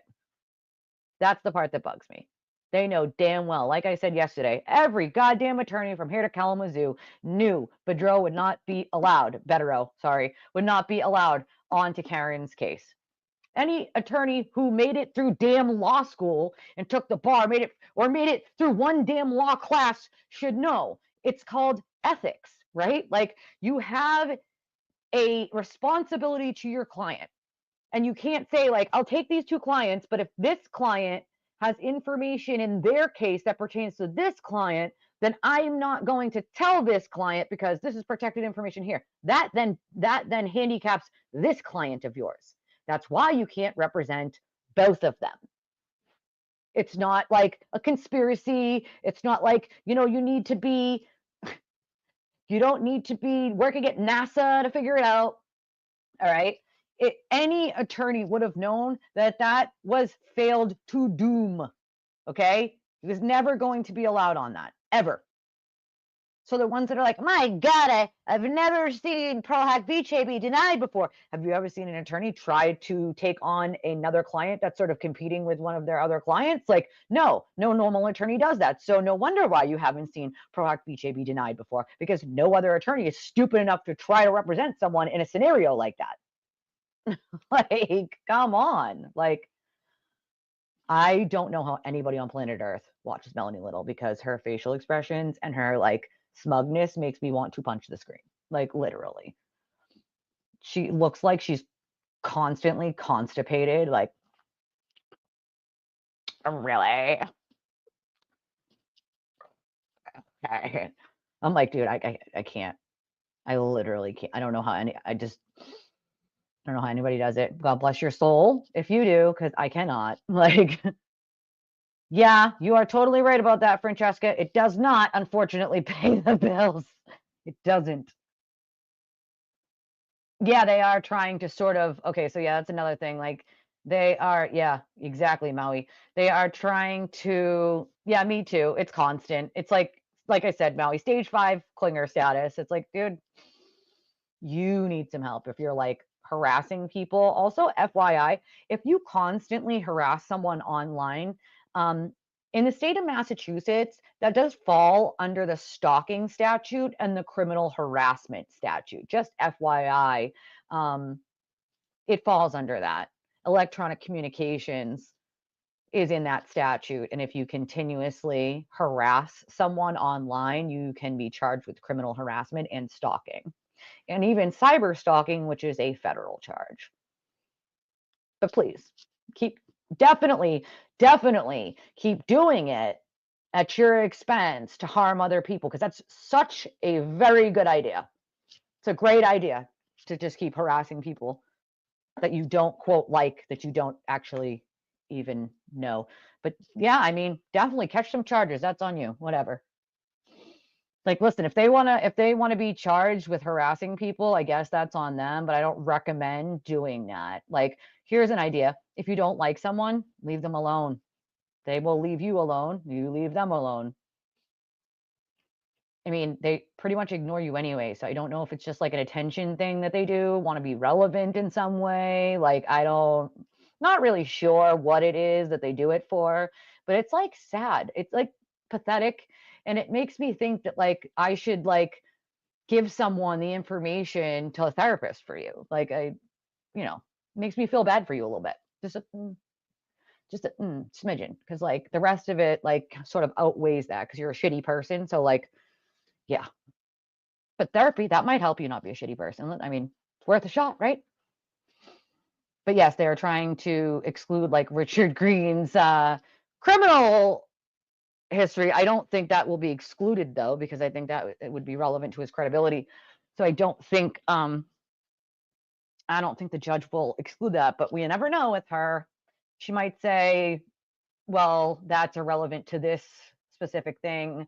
I guess it depends on what part of his thing is like, if they want to bring in the entire thing or if they want to bring in something specific. If they want to bring in something specific, then I think it's a little more that would be let in, because it would be relevant. But if it's not relevant, I don't see that she would let it in if it's not relevant. Like, well, that's the other thing, is the defense only has the one person who's willing to say that. It's not going to find anybody else that's willing to say. So Freak said, the defense will be back with, we've only got this one guy who's willing to say idiotic things, so please don't let him tell the jury he's lied to the police before. And I think that's the thing, right? Like, he has lied to the police before. So it's like, I don't know. Like, that's a sticky one for the judge to have to decide on. Like, do you decide to let it in and say, like, all right, well, they deserve to know that he lied before, because then they know that, like, he could be possibly lying now? Or did the judge say, no, we're not letting it at all, just let them decide whether, which is their job, to decide whether he's lying or not? I think even if you don't let it in, like, they're going to know he's a hack. It's not, rocket science. Like, he definitely is a hack. So it's like, I don't know. Like, I think it, in my opinion, it doesn't really matter if she lets it in or not. Like, the Commonwealth's going to absolutely eviscerate his and Russell's testimony. So you let it in, cool. You don't, it's no, you know what I mean? It doesn't really matter one way or another. That one will be interesting to see if she lets it in or not on that.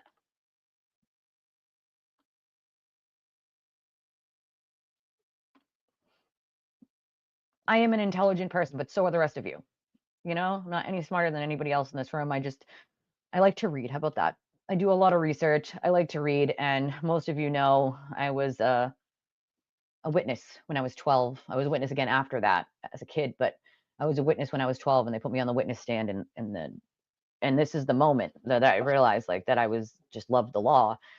The attorney who was cross-examining me kept asking me the same question, but like in different ways, to see if I would give a different answer. And when I realized he was doing it, when he asked the question the second time in a different way, and I'm like, I just answered this. Like, and I'm only a 12-year-old kid. So I'm like, said to him, I said, I just answered this. Like, I just told you, blah, blah, blah, whatever. And then there was the third time, and I was like, but I already told you. Like, but I realized in that moment that, like, I was fascinated with the law. Like, that's something that I wanted to do. I wanted to be an attorney from that moment on. Like, and so I remember going home and doing research. I had so many law books in my room. I would just sit in my room for hours and hours and hours and read hours and hours and hours. Sat in on a bunch of trials, like, as I got older, obviously, and I knew other people who were getting into law and who are becoming lawyers, and I've helped out, in law firms doing certain paperwork and stuff. It was something I was always just fascinated with, when you're going from Supreme Court all the way down, right? Like, and most of you know, like, real estate law was kind of the part that I was just like, I don't really like that. Like, it's kind of boring. Real estate law was kind of boring to me. It didn't jump out at me. So, like, that part, I was just kind of like, me. But a lot of the other stuff, like, even now, like, if something changes or something new comes out, some new law or some new statute, or they change wording in something, I'm like, ooh, I gotta read this. Like, I gotta see what it says, right? Like, so no, I might not be a practicing attorney, but I know probably just as much, if not more, than some attorneys. Like, it doesn't negate the amount I know just because I'm not a practicing attorney. I've been offered jobs at firms if I went back to school and passed the bar, by numerous people. Unfortunately, I don't have the time or the money to do either one of those things. If I did, I would in a heartbeat.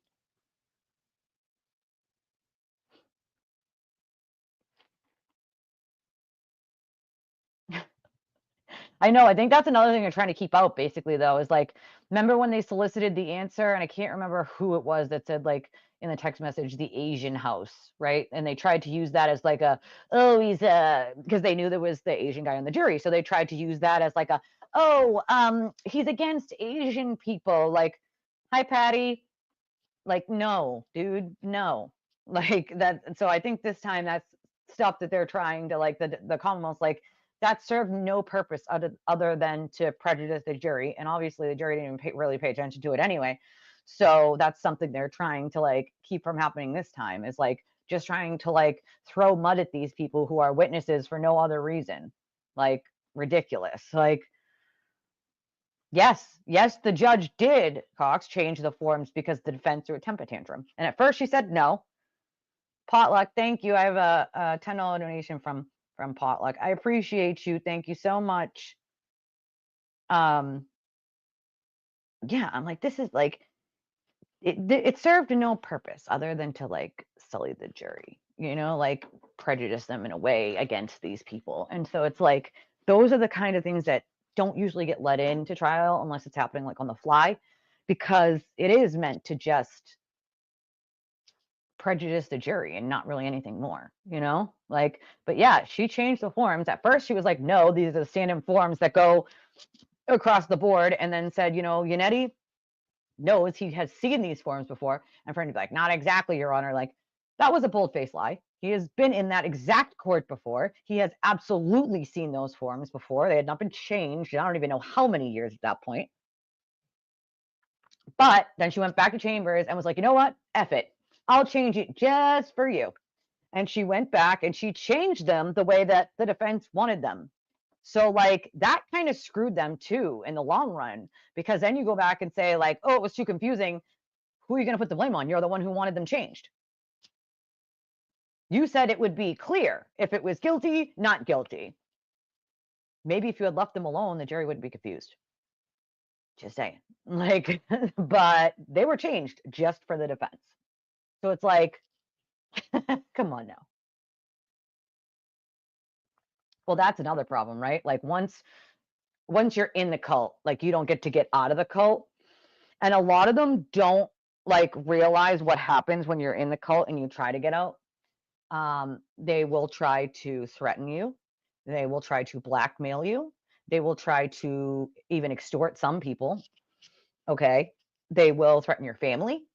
They will, like, the amount of things, like, lengths, they will literally threaten to tell lies about you and not care that they're doing it. Like, well, I'll just make it up. Like, they don't care. So it's like, even some of these podcasters that have been already threatened before clearly are not telling the cult that they have been. I don't know why, because I know it as a fact. There is evidence that exists, so I don't understand why, like, they just don't say anything. You know what I mean? Even when people say, like, aren't you going to tell them that happened? They just completely ignore it. Like, okay, you're the one who has to, like, look yourself in a mirror, and you're the one who has to go to sleep at night knowing you're a damn liar. So it's on you. Yep, she did. She changed the forms for Mr. Jackson.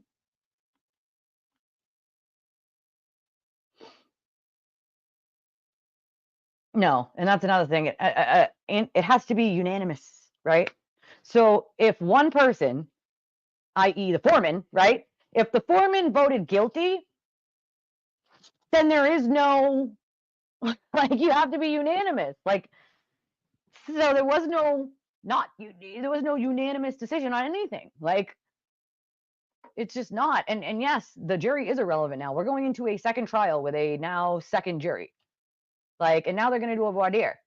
So it's like, you better be, and I will say this, where Lally might not have wanted to, like, charge anyone with perjury for lying in the last, like, thing when they got, and that's another thing, we almost ran out of alternates. So now I'm going to bet they're going to ask for more, like, more alternates, because we almost ran out last time.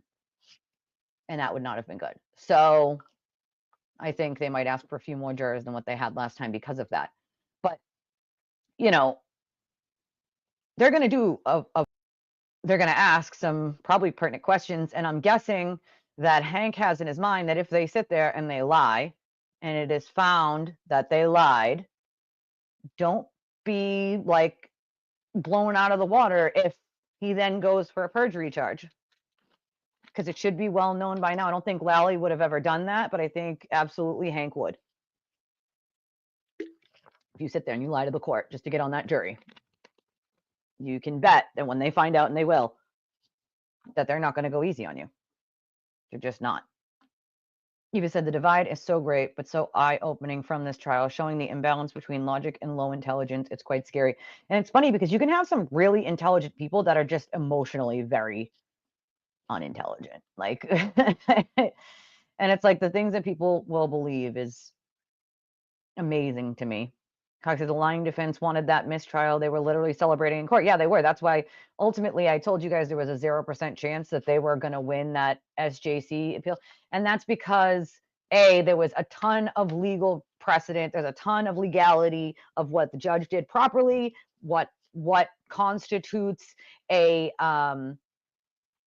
actual like guilty or not guilty. They have to read it into court, like in front of the public. It has to be that. So they could write it on the form, but until it is read out in court, in public, it is not actually concrete, solidly not guilty or guilty. Like, just not.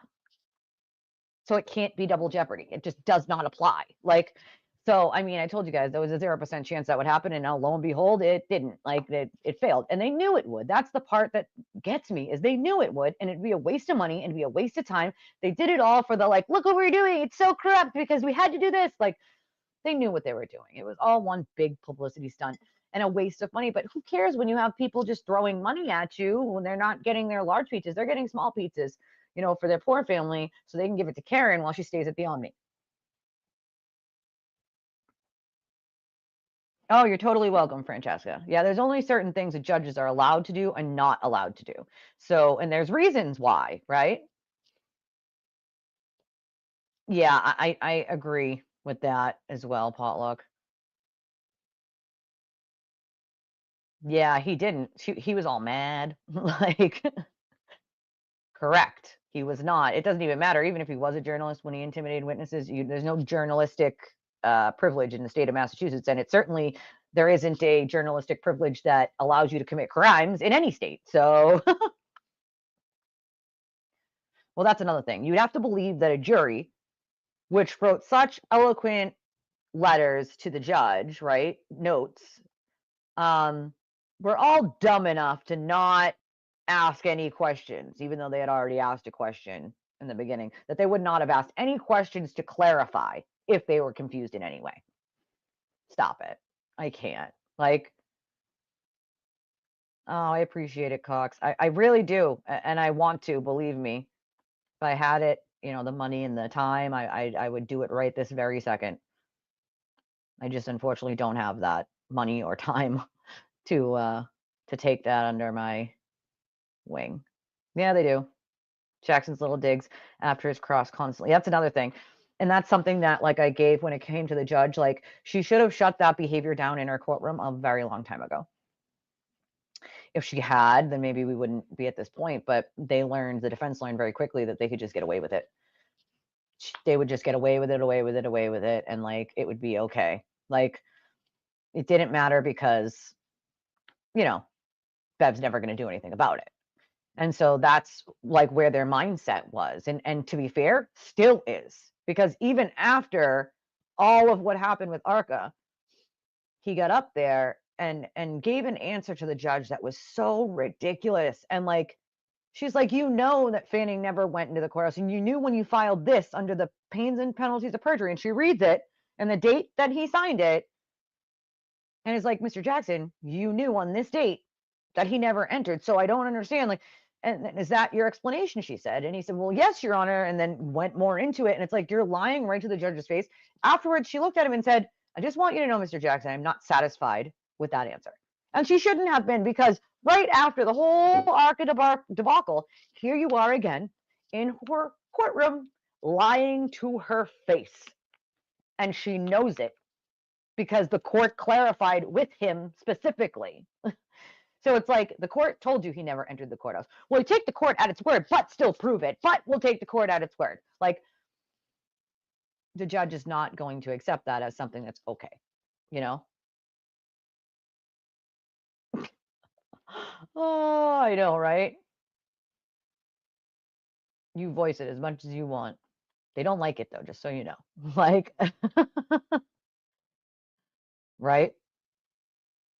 Well, that's the thing. You can voice your opinion as long as you don't show up at people's houses and threaten to make their lives a living hell and, defame them constantly and show up with bullhorns and ride down their street. Like, I mean, no, she's definitely unwell herself, in my opinion. Listen, I worked in a prison for the criminally insane, and I'm telling you, like, in my opinion, she's most certainly insane. Criminally insane, I don't. She knew what she was doing when she was doing it, so no. But definitely insane and a criminal at the same time.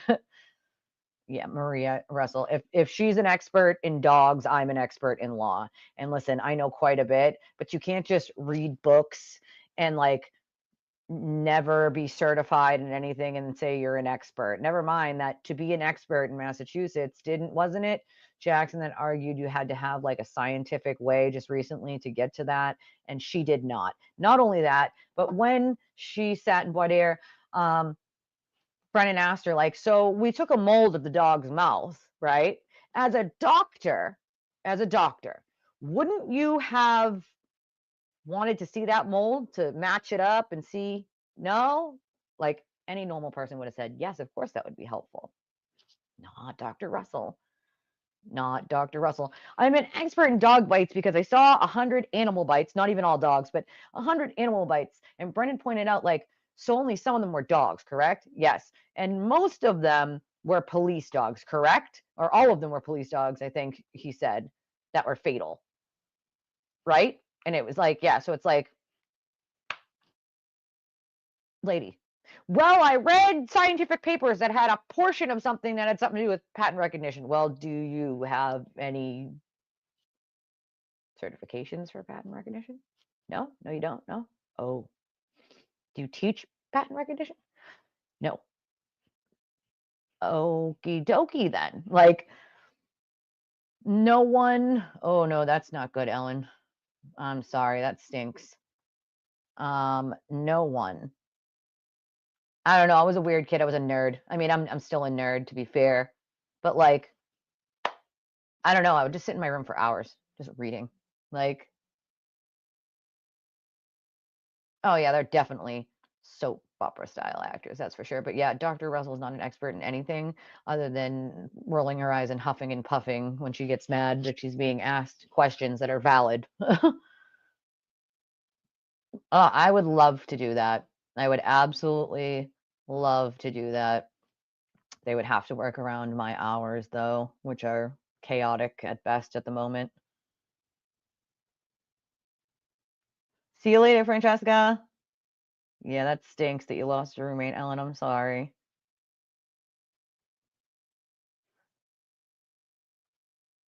Oh, I'm gonna have to go see that later. Start getting deposits, girl. Start getting deposits. That way, if they try to leave, they can't leave you high and dry, you know? Yeah, and start charging a deposit, period. Yeah, the judge did tolerate way too much, in my opinion. I don't know any other judge that would have let Russell in. Maybe Green, but not Russell in the first trial, and definitely not in the second at this point. You know, definitely, definitely not. And that's another thing. I think that Jackson forgot that he was in Massachusetts for a while there, and then like sort of had to realize, like, hey, you're in Massachusetts, right? Like the flashy sort of smugness that works in California does not work here. Bostonians don't like it, right? Like we are different here than there. It's like a different world, right? And it's just not a good look when you come here, because I knew the jury was not going to like the way he sort of badgered the witnesses and pointed the finger at like a pick one anyone. And I said this during the trial when I was covering it, is that the jury's not going to appreciate a pick one anyone card game where they sort of point fingers at all sorts of different witnesses that could be involved in it by making these like inferences when they're questioning them.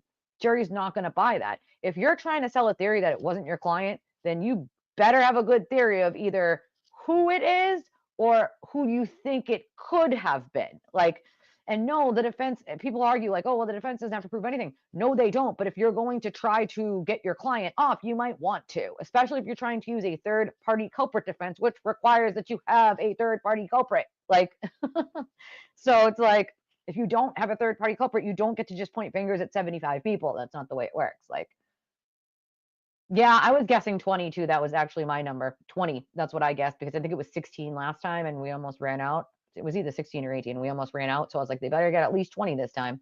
Like, I mean, here's the thing. I don't know. In other people's states, the counties might be really small. In Massachusetts, some counties are small and some counties are big. Norfolk is huge.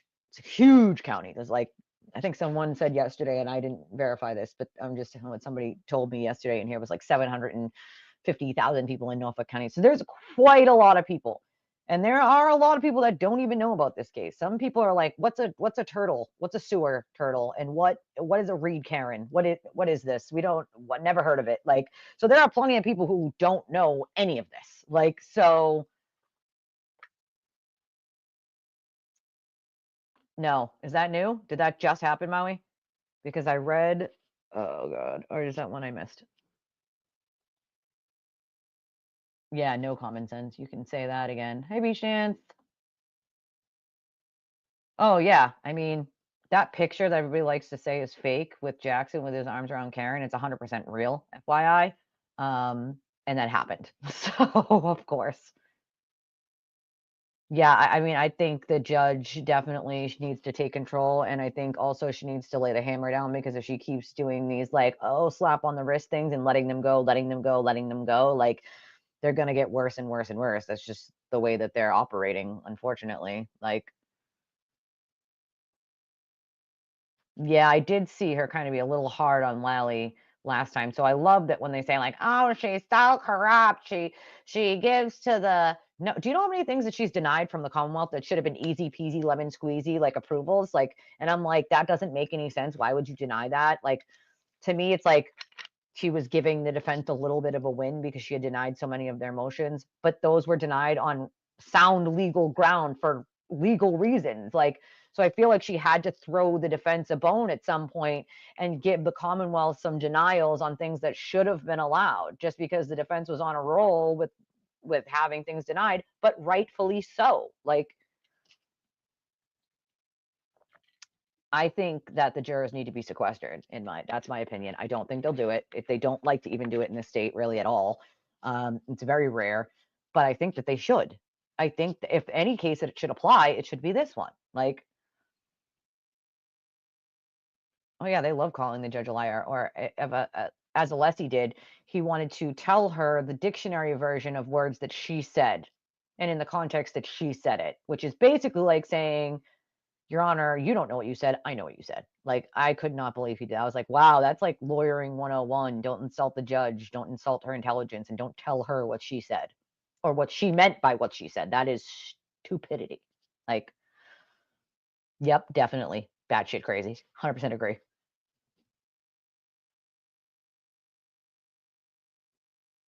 Yeah, it triggers me too in a way. It's more the smugness that gets me because I'm like, ooh, your face is punchable on the screen right now. Like, yeah, the crazy dog lady saw it in like a newspaper article and was like, I can be the dog person. I can do it. Me. Let me do it. Me. Pick me. Pick me. You guys see my shirt, by the way? It says, underestimate me. That'll be fun. It's my new favorite shirt. Yeah, she knew what she was doing. 100%.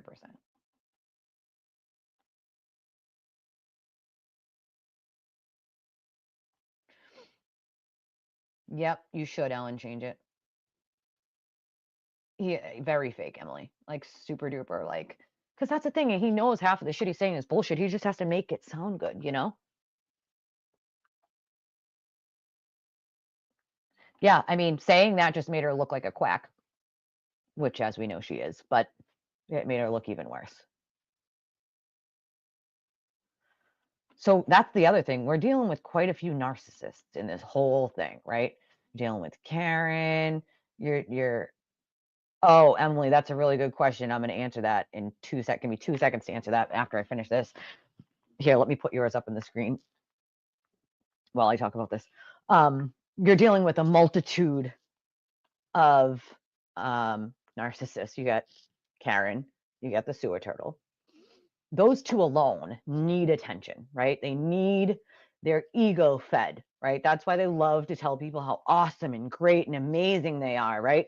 They are amazing. And even when they're like in cuffs and like committing crimes, it's like, wasn't I so awesome, you guys? I wasn't even afraid, and I'm not worried at all about my 19 felony counts as I shut the computer down and, bawl my eyes out behind closed doors, because I just need the world to think I don't give a shit. But in reality, I give a shit because I'm afraid, right? Like that's how he is he needs to show the world he's big and bad. But in reality, he feels like a tiny little man that he is. He's very insecure because nobody with security who feels secure acts that way, right? No one.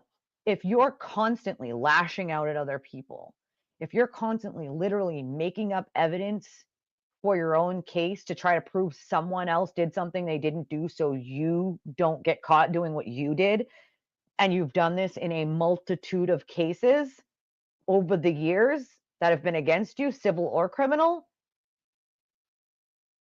that's called a pattern of behavior, right? Like, he's a creature of habit, the sewer turtle is. He does this shit over and over and over for years and years and years. And anybody that gets in his way, anybody who knows something that he did that was illegal or corrupt or something he shouldn't have done, secret he doesn't want out there, you're going to be attacked. If you didn't fall in line and do what he wanted you to do, you're going to be attacked. If you gave information first that he thought he had, right? You gave it first to the world, you're going to get attacked. If you get on TV and he did not get invited and you're free Karen Read, you will be attacked because he's jealous. If you get more people who are running over to you and wanting pictures and not him, you will be attacked. Watch out, LTL and Glare. Like, it all boils down to narcissism and ego, and it always will. Karen needs everybody to think she is awesome. The sewer turtle thinks the same. The problem with that is that evidence shows that they're bad, horrible, awful people who love to lie. Love it. It's like their favorite pastime is like, yeah, I'm going to lie and attack people because I'm so unhappy with myself inside that I'm going to lash out at everybody else and tell everybody how awesome I am, because if they tell me back, and that's what the cult does, is feed the ego. You're awesome. You're so smart. You always bring receipts. You can't bring doctored and made up receipts and then call them receipts. They're not receipts. Like, those are not receipts. They're fake. Like, they're fake or doctored or taken out of context completely. The things above and below completely erased for the world not to see. His parts removed, other people's parts removed. You're moving it out of its complete context and entering it into one that you want it to be. That's not a receipt. That's not the way receipts work. Like, so the local area, I will tell you this. When I first started covering this in 2023, the first protests were like a little smaller, and then they got a little bigger and a little bigger. I will tell you that from 2023 till now, there might be more people screaming free Karen Read online, but locally, their numbers have dropped significantly. There are not as many people showing up at the courthouses. There is not as many people donating. A lot of the local people have flipped. A lot of the local people want nothing to do with the Karen Read thing anymore. So where there might be like a minority of like core group of like 30 or so people, maybe even 40 locally, and maybe a couple people that come from out of state here or there, it's really not much more than like, a smaller group. You used to see like 100 or more people out at a hearing, whether it was raining, whether it was cold, whether it was warm, whether it was snow, like it didn't matter. Like, but a lot of those people, after the evidence came out, either realized that she was guilty or they got attacked by the sewer turtle for doing nothing more than like sticking up for Sean or calling him out for doing something wrong, calling him out for attacking the Roccos or like a million other things. And then when they were turned around and attacked, they realized, holy shit, if he can lie about me, he can lie about anything. And then they started to redig.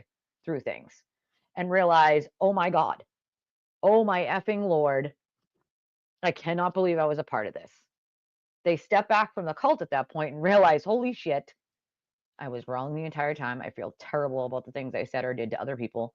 And now I need to either fade into the background, or I've had the amount of messages I've gotten from people who stopped following like FKR, or some people who literally just won't say anything about it anymore once they realize she was guilty, and will say like, I'm too afraid to say that I no longer think she's innocent because I don't want to be attacked by his crazy mob of crazy people. So they just stop saying anything at all. So it's like there might be a smaller minority of loud people on X or Facebook, but like the reality is the numbers have dropped off. And it's like, why does people think that Nathan made that whole speech about like, even if you can give $1 or $2 or forego a coffee? It's because they were losing. If you left, come on back. Like, it's because they were losing people left, right, and sideways. And they still are. Like, yeah, it's insane. Like,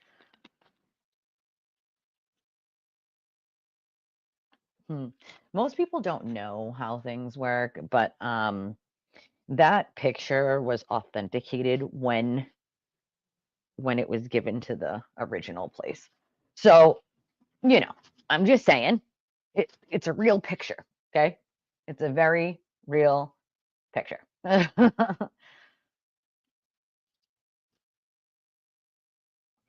Yeah, see, it seems like that only because there's a loud minority of people online who spend 24/7 online typing away with their 15 different fake stock accounts.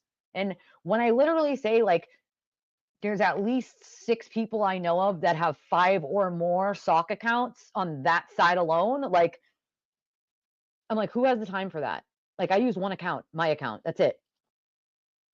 If I want to say something, I want you to know it's from me, literally. Like, so we're talking people that have 5 or more, up to like 10 fake accounts on top of their one regular one. So like it's a small minority of people that make all of these fake accounts. It makes it look like there's more of them than there actually is. But when you actually step out to these events or go and look, like the numbers have significantly dwindled.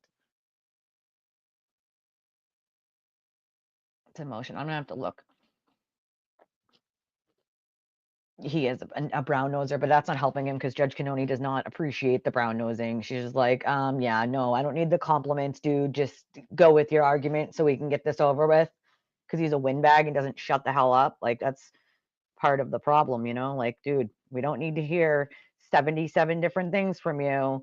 Like, we just need you to argue your argument so that the Commonwealth can then argue their part, right? Like, all right, hold on. I'm going to find this article that Frank wrote because, oh yeah, he was definitely pissed. He was denied, but anyone with a brain knew that that was going to happen. Yeah, he's an attention hoe. We know that. Her father does feed her narcissism. Like, no, that's right. Absolutely.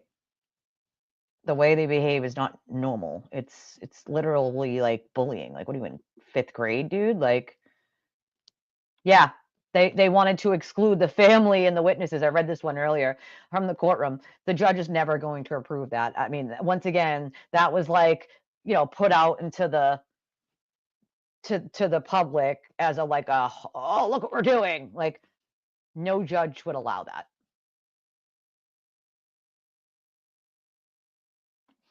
Kate thinks what? The percentage of Karen Reed versus sane people is not as it seems due to the fear of the mob's anger. Well, that's the thing. There's a lot of people behind closed doors that like don't want to like say anything anymore. They just drop off and stop talking about it because they don't want to be harassed by Z goat.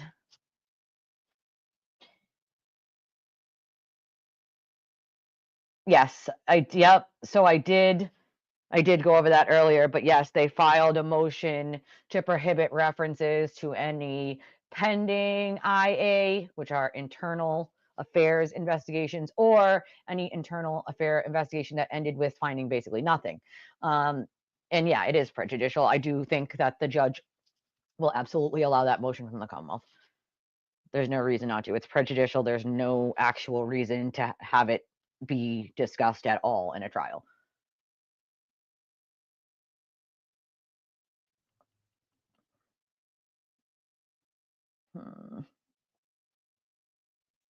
Yeah, I don't find her attractive. I don't know. Other people say she is. I think she's too skinny. In my opinion, she kind of looks like a Skeletor, but whatever. Whatever floats people's boats. Yeah, that's why you have people like me. Somebody who lives local to it that can tell you, you know? All right. I'm gonna read this article to you guys because I think it's important for you to hear it. So I'm trying to get it pulled up now on my phone. A blue ass lady pom pom. And then man who walks silent with a flag. There really is, right? Like she does, like biting her inner inner corner of her mouth or something. The people under the stairs, right? Oh my God. Somebody has to have a heart to tell the minion guy, like, listen, you're making us look bad, bro. Like, come on. That's another thing. We did find out that they did hire a place, a company that company will hire people to actually come out and stand in a protest or stand at the court and look like they actually are supporters when they're actually just paid. So they paid for a lot of PR. That's for sure. Yeah, well, she is evil. Like she can't, I've never seen someone, now mind you, someone who has no idea, like Karen doesn't know anything that has to do with anything that's like law, right? And yet she constantly is like trying to do like her attorney's like actual like job, right? And it's like, dude, let them do what they're supposed to do. And I think somebody showed a clip yesterday of like and we talked about this yesterday, but I guess yesterday afternoon or night there was some sort of clip that was shown that like the reporter said like, what was the most unusual thing you saw when you had access to Karen Read? And the reporter was like, the most unusual thing that I've never seen before is she is very involved in her own defense, and I've never seen that before. It's because there's no need, that's why. But she's a control freak, so she can't help herself. She has to control everything. And when I mean everything, I literally mean down to trying to control what I said on my channel back when I thought she was innocent. That's how much. A very small, tiny channel. You wanted to control what was said and what wasn't said. That's sad. That is sad. That was one of my first red flags. Like, excuse you? No, no, no, no, no. No, no, no, no, no. Nobody tells me what I can say and what I can't say. That is not a thing. Like, I don't give a shit what you think. I'm going to say what I'm going to say. And no one on planet Earth is going to tell me what I can or can't say on my own goddamn channel. Not happening. You want to say what you want to say, get your own goddamn show. Like, absolutely not. Thank you, Emily. I just got a donation from Emily for $15. She said, I missed your live streams over the past few months. I appreciate your voice and advocate in this situation. I know you deal with a lot of crazies for having the nerve to speak out. I do, like daily, but thank you, Emily. I appreciate you. Okay, I'm almost got this up. I just gotta click on a couple things. While I am doing that, I know I'm also like 5 minutes behind on these comments. Yeah, it is Escape from Looney Bins. That's exactly what it is. Moses. Oh, it's hilarious. I would never bring my kid to that ever. I don't know why people do that. Like, it's insane to me. Like, a lots of duplicate. Yeah, but it's not even Google. You could use, 5 Google, 5 Yahoo, and you can just keep making them. You just put different names, different, date of birth, different. Oh yeah, she'll try to say like ineffective counsel, although that's not going to help her. Unfortunately, that's what she's going to do. Yeah, but her Planet of the Apes, exactly. Forrest Gump. That's funny. I do still have the super chats on here. I'll play it for you guys. In the meantime, while I'm getting this up here, please make sure you hit the like button for me. Make sure you hit the subscribe button if you're not already subscribed. I'd appreciate it. And if you can, it always helps if you can donate to the channel. help us grow a little bit, help us out so we can cover the cost of doing this and make a little bit maybe after that. So you can do it Cash App, Venmo, or PayPal. I appreciate it. If you can't, the likes and shares will do just fine. I appreciate you guys so much. Thank you, Ellen.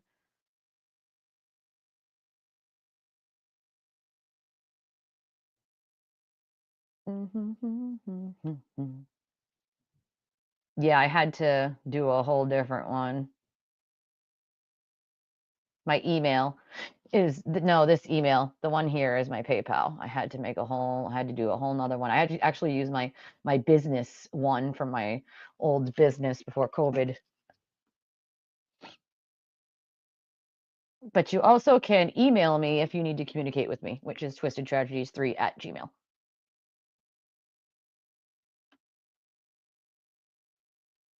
Let's see. Alcohol clicks. Oh, I mean, she definitely drank way too much. All right, let's see. We do have a super chat song. Hold on. This is the super chat song. I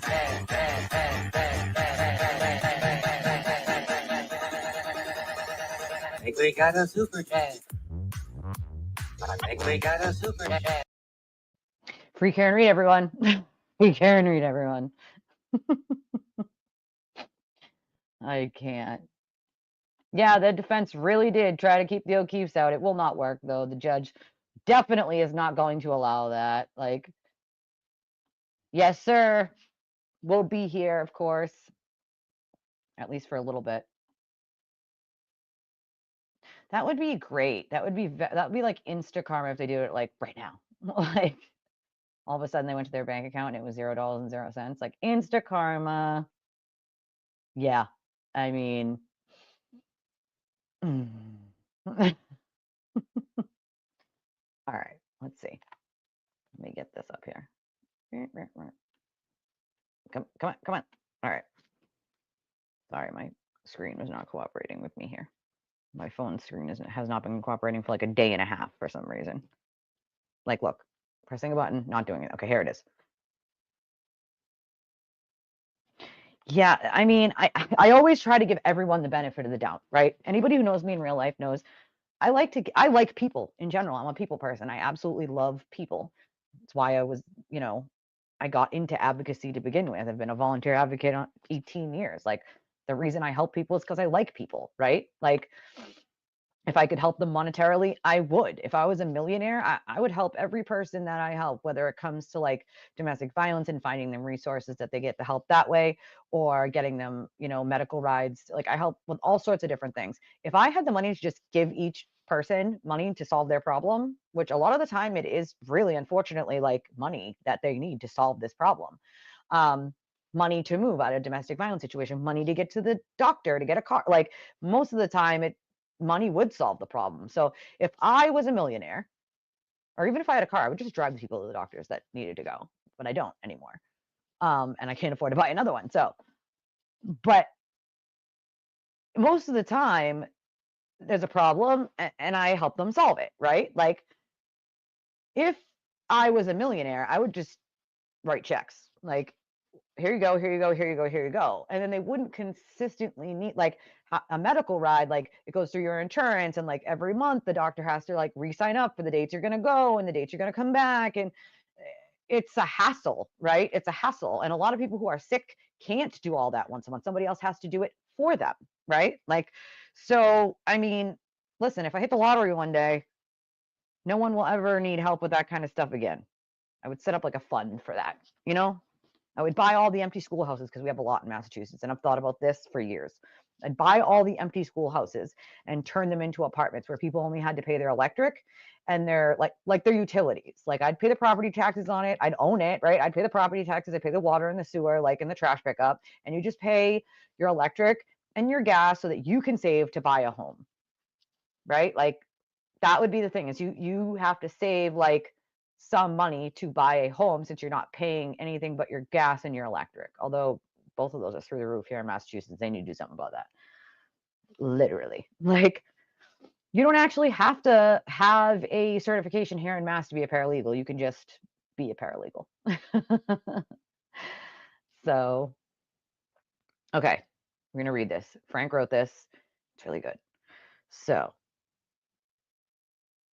it says, from classroom to courtroom, Turtle Boy's epic faceplant by Frank Wessling, right? Says Turtle Boy's upside down shit show. 17 counts of sniveling hypocrisy. It's pretty good. Imagine being fired as a teacher, racking up 17 witness intimidation charges and not thinking any of that is your fault. Now meet Aiden Kearney, Turtle Boy, a blogger so delusional he'd need a ladder to climb out of his own ego. This chinchilla on crack level genius left Shepherd Hill Regional High School in 2014, officially resigned because fingerprinting rules hurt his feelings, but whispers say a drunken Patriots game meltdown, think lewd gestures at a teen, got him a quiet shove out the door. No hard proof he was fired, but when a school investigates your off-duty antics, it's not a gold star. Now he's neck deep in the Karen Reed case, facing 16 charges, 17 if you count his ego's assault on reality, riling up a mob to dodge trial and whining he's framed. A messiah with an opinion, more like a tool bag with a megaphone. The charges, a rap sheet longer than his ego.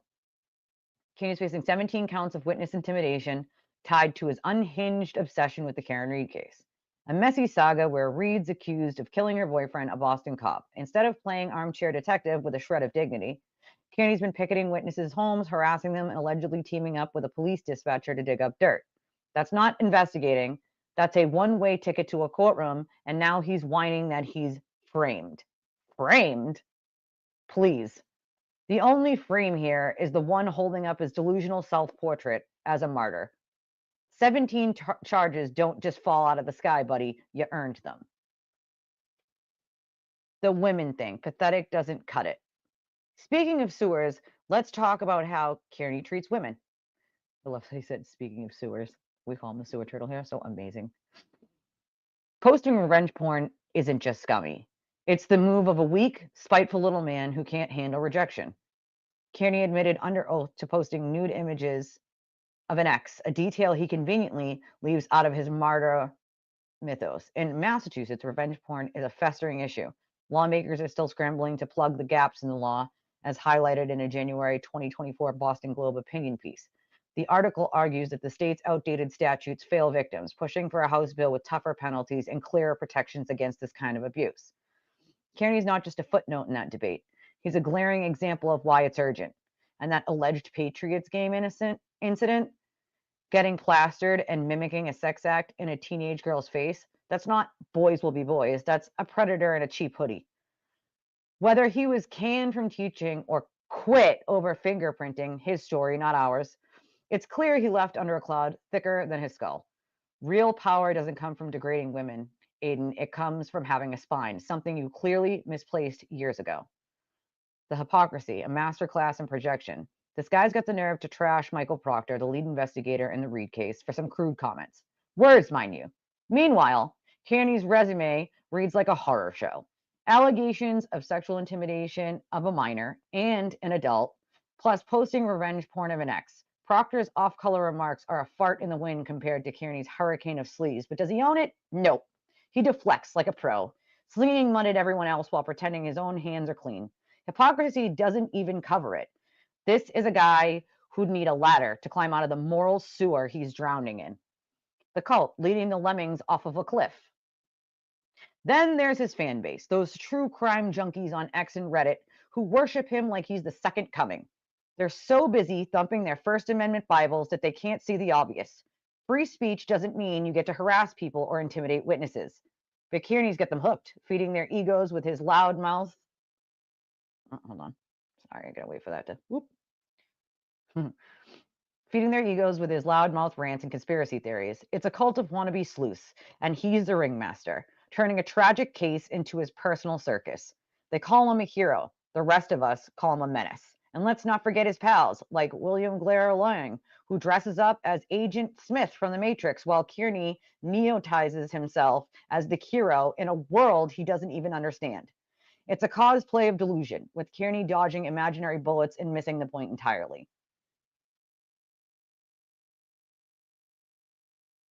the journalism lie. Noise isn't news. Here's where Kearney's delusion hits peak stupidity. He calls himself a journalist. Let's set the record straight. Journalism isn't a crime, but not getting your shit together with the facts isn't journalism either. It's just garbage. Kearney's not some noble truth seeker. He's a loudmouth with a blog, slaying half-baked conspiracies and calling it reporting. Real journalism demands accuracy, not ego. It's not about stirring up mobs or playing victim when the law bites back. It's about getting the facts straight. And when you don't, you're not a journalist, you're just noise. This isn't about whether journalism is a crime, as Kearney's cult loves to scream. It's about integrity. If you're not committed to the truth, you're not informing the public. You're misleading them. Kearney's journalism is a joke and a sad attempt to cloak his vendettas and credibility. But bullshit doesn't become truth just because you slap a headline on it. He's not framed, he's exposed. And his followers, too busy thumping their make-believe unicorn to notice they're cheering for a fraud. The true crime obsession, a mirror, not a mission. Why is this guy so fixated on true crime? Maybe because he's living it. With a criminal history like his, he's not exposing corruption. He's just yelling into a mirror. Hundreds of blog posts about Karen Reed screaming about police cover-ups, but it's all noise to drown out his own failures. He's no crusader. He's a narcissist with a keyboard and a chip on his shoulder. The true crime genre, hell, society, deserves better than this chinchilla on crack wannabe turning real pain into his soapbox. The bottom line, exposed, not framed. Aidan Kearney isn't being framed. He's being exposed. 17 charges, a trail of intimidated witnesses, and a laundry list of allegations paint a picture of a guy who's not just a screw-up, but a full-on disaster. His IQ might barely scrape double digits. His moral compass is spinning in circles, and his crusade is a sham. Destroy him. He's already a walking demolition site. All we're doing is kicking over the rubble. Time's up, Turtle Boy. Crawl back into your shell and spare us the stench. Then it says, Turtle Boy's legacy set in stone. Let's immortalize Aidan Kearney's legacy the way it truly deserves, not as some heroic quest for justice, but as a masterclass in self-destruction. He's not a truth seeker. He's a walking punchline. A blogger who racked up 17 witness intimidation charges, tormented women with revenge porn, and preached morality while drowning in hypocrisy. His crusade, a tantrum fueled by ego. His fan base, a pack of lemmings clapping for their own cliff dive. History won't crown him a martyr. It'll mark him as the guy who thought a hoodie and a keyboard made him invincible, only to crash into a wall of his own making. So here's to you, Turtle Boy. Your legacy is a rotting shell of delusions and felonies. Welp, that was the whole thing.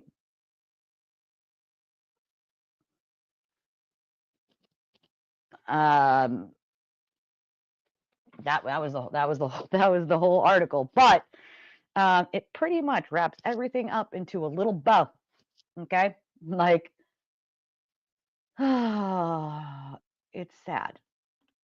Yes, this person has children, unfortunately. 43 or 44, somewhere around there. Like, we know there was a lot of latest info is the same thing I could give you guys, which is there's a lot of information that they got on the chip off, like a lot. I had a chinchilla too. His name was Smokey, and he was a good chinchilla.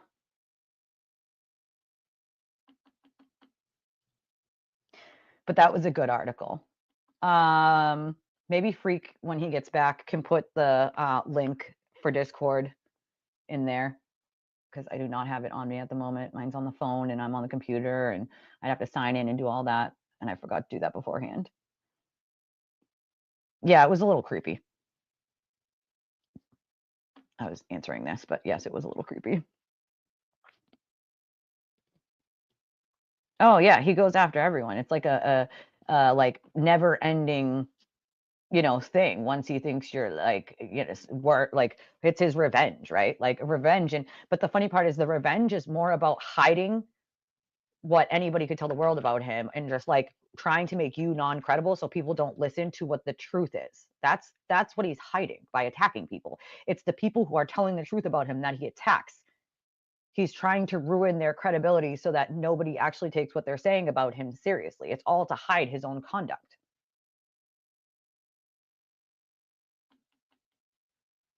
Yeah, it's early 40s. Like, yeah, I mean, well, this one. Well, this one. unfortunately. Thank you, Freak. I'm behind on the comments, so thank you. Yeah. Yeah, it is gross. Yeah. Award winning when that's the thing. You want to blog online poll, dude.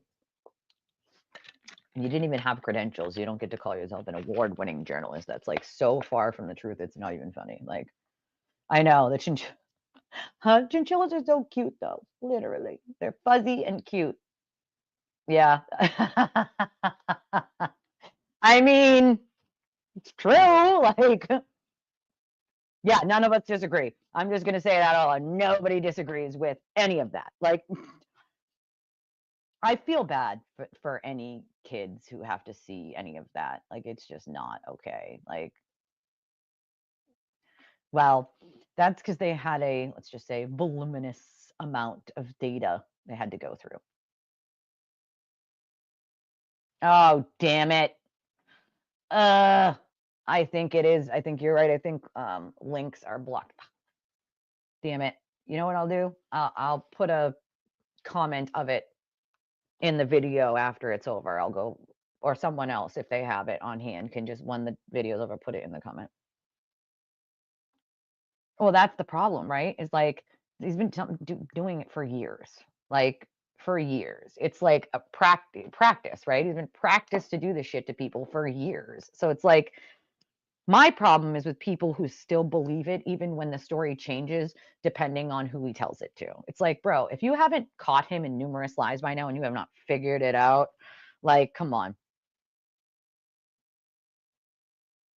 Like, let's get real here. I'm gonna play. Hold on. I'm gonna play this. Wait.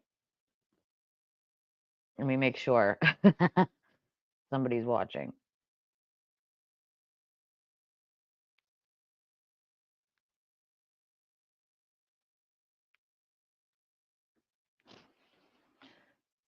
Somebody's favorite song. Yeah, no kidding. It's just, it's sad, right? So many people have been affected by this trial and by the attacks, the lies, the BS. Like, I don't know if, okay. And I'm not going to get into politics, okay? Because I'm an independent anyway. I've voted both ways in my life for, what works for the country, right? In my opinion. But did anybody see the guy that made the TikTok about when Zelensky was at the Oval Office, and the guy made the TikTok, and he was crying, and he was like, our country is a fucking mess, right? Like, whether, and then people, it went viral, people are making fun of him for crying, calling him a beta, like all this awful, terrible stuff, right? Now, to be fair, a man that cries is in touch with who he is. So saying he's a beta because he cried just means that you inside are not secure with yourself. He was secure enough to videotape himself crying, to say, like, I feel like this country, and whether you agree with him politically or not, we can all agree this country's been a fucking mess for a long time and a lot of shit needs fixing, right? So whether you politically agree with him or not, that point is irrelevant. What the point is that video he made, right? Very in touch with himself, in my opinion, to be able to cry and genuinely let the world see how you feel about something. That man has been tortured into oblivion. And I know because I've spoken with him. Okay. They have harassed him, phone calls all day long, the internet, okay? Text messages, his children's schools, like, you name it, they're doing it every single day. Every lies have been posted about him. They have taken pictures from something else and someone else's record and put his picture on it, like, and spread it all over. Like, we're talking, this man has been literally obliterated on the internet. That is not okay, bro. You don't have to agree with the guy politically, or maybe you do. But a man who made a video crying about the state of our country should not be made fun of because he was crying. He should not be harassed into oblivion because people don't agree with him. You don't agree with him, skip on, right? This kind of behavior is not okay. It's not. I reached out to him to just say, like, hey, I've been there. Like, I deal with crazy people on a daily basis that do this kind of stuff. You're not alone. Like, he appreciated the message, and I spoke with him a little bit. And like, I just want people to know, like, not okay, dude. Behavior is not okay. It's just not. Like, leave the man alone. Leave the man alone, dude. He's just trying to live his life like everyone else and have an opinion.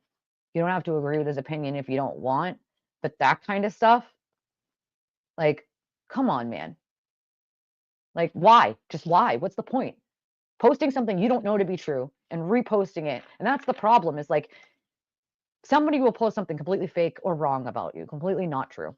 And then 15 more people think it's fact now because that person posted it, right?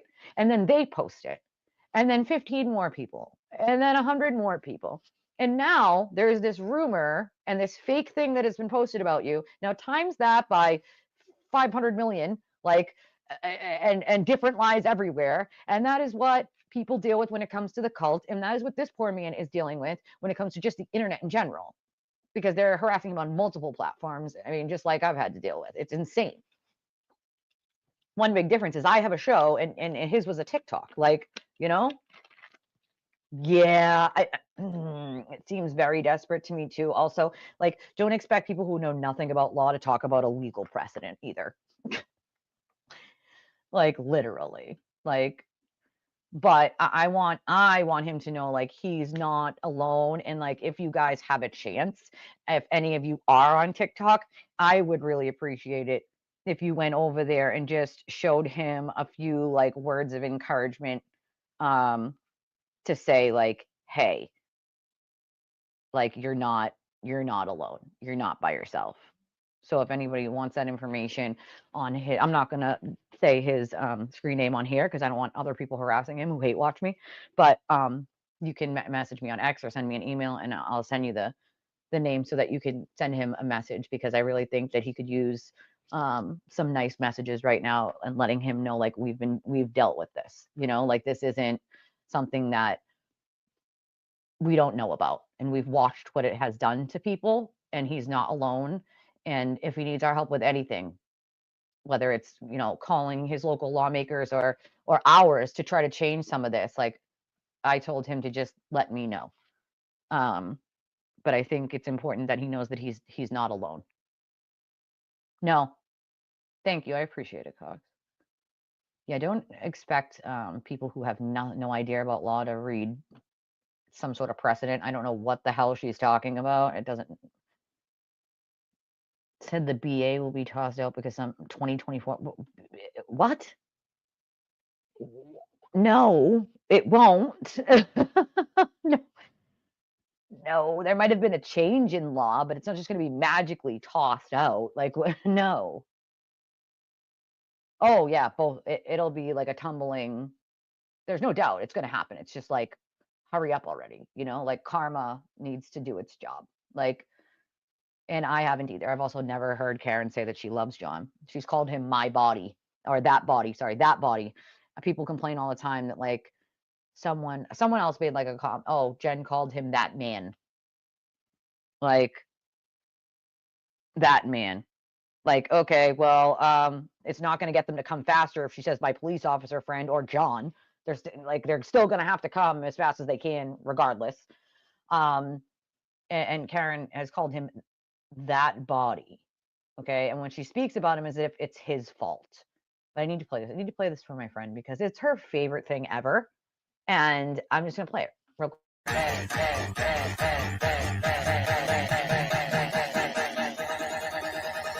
I think we got a super chat. I think we got a super chat. I'm sorry, I had to. I had to. This is the people we're talking about here. Like, this is what, like, it's a fucking circus. Like, you know. Oh, Brennan has lots of stuff. he was very thorough. Anything that we thought like could have been a hole in the last one that like Lally could have done better with, like Brendan's got down pat. Like, yeah. Oh, please. That's the thing. If she cries, you can pretty much tell it's like fake or it's about just. I heard her say in like a clip, like, this has happened to me. No, no, it has happened to John and his family. You did it to yourself. And then, without taking responsibility, you have hurt hundreds of other people because you can't take responsibility. So nothing happened to you, it happened to them. It has happened to us. What? Your actions and the things that you have done have turned people's lives upside down, and you have the audacity to say it happened to me?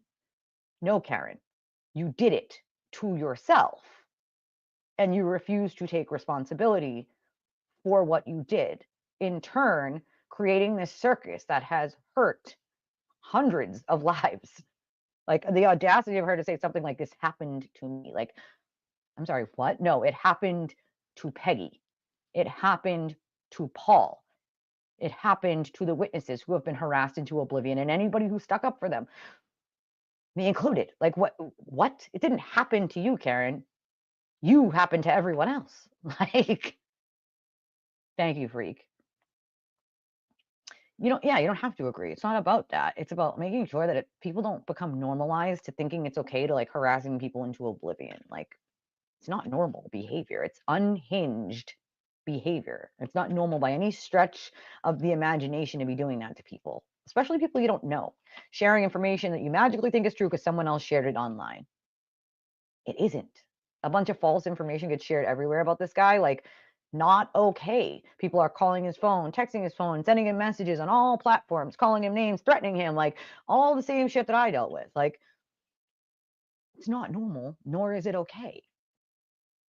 And anybody who thinks it is needs their head checked. Like, you don't have to like him. You don't have to agree with him. Just scroll on by and go watch the things you do agree with or that you do like. It's not really hard, but you just take time out of your day to call or text. And I literally get these daily. So I kid you not when I say I know exactly what this guy's going through. To text or call someone and write either really disparaging things, really shitty things, or like just things that you think are true that are completely false about the person, and like write snarky remarks or prank call them or prank text them or send them just complete shitty messages, like, or threats. Like, you took the time out of your day to do that to someone you don't even know. You are the problem. It's not the person you're sending the message to, it's you. And if you don't understand that, then you need medication. Like, you need help. Like, seek help immediately. Because you need it. Like,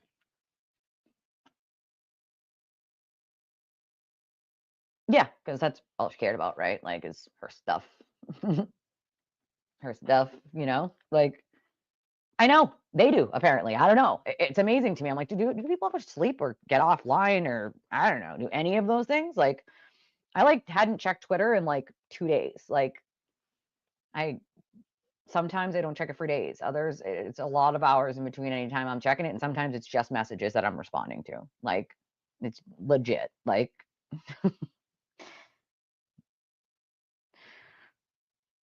but it disgusts me.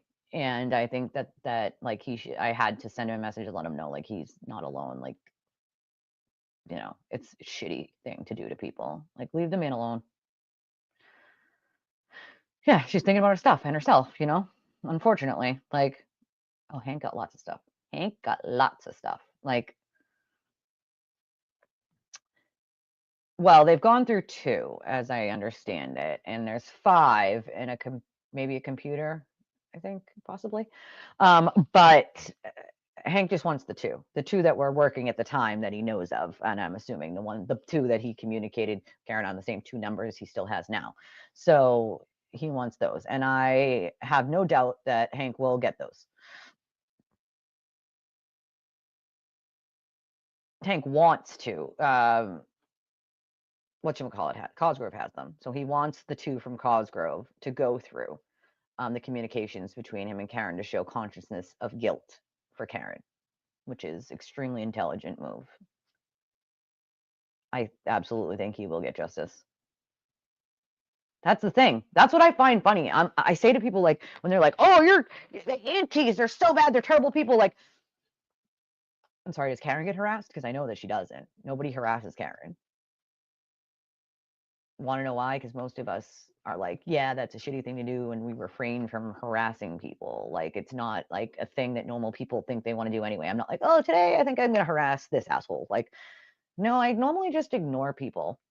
I might reply to someone once in a while just because they're like stage 5 clinger obsessed with me, but like other than that, like I just ignore them because they're meaningless. Like they're not wasting my time with people who think it's okay to act like animals. Like,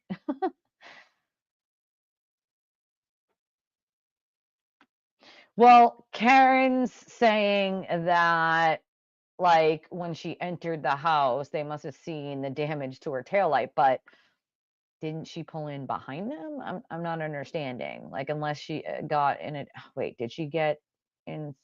Oh wait, she had gotten in Carrie's car, right? At one point, she went in. It was either Carrie or Jen's car that they went back, found John, and so maybe at that point when they come back to the house, the family's there, and then because John's car then is parked in the driveway, so or her sorry her Lexus and John's car are parked in the driveway, so they would have pulled in behind her Lexus, so they would have seen her broken taillight at that point if they pulled in behind it. But still, like even if they did see that, like for you to automatically in your brain be like, oh my God, they saw my taillight and they think I killed John, like that's called a guilty conscience because no normal person is going to think that. Normal person's going to go in the house, hug the kids and be like, oh my God, how can we figure out what happened? They don't run upstairs, grab their stuff and say they and leave. Like that's not what? Like what? What the hell? It's like what 8 GB of additional data gained from the chip up. Yeah, there was a lot. I was gonna say there was a lot of more information they gained from the chip off. He has two. And no, of course not. You know, they're kids. They have nothing to do with their father being a shitty human being. It's not their fault that he sucks, like nobody should harass his kids. They're kids. Like leave them the fuck alone. Like but no, they don't because what does the kids have anything to do with him being a shitty human? Like exactly. Yeah, I think it will be allowed. There's no reason it shouldn't be allowed. I think it's more likely than not he will get the two phones. There just may be limitations. So that's the thing. There could be limitations. I think he'll get them. I think the judge might set limitations on what can and can't be used, but I don't think that she won't allow it. I think she'll allow it. Oh, oh, is he rage? Yeah, that's usually what happens when there's a bunch of emotions that he doesn't like.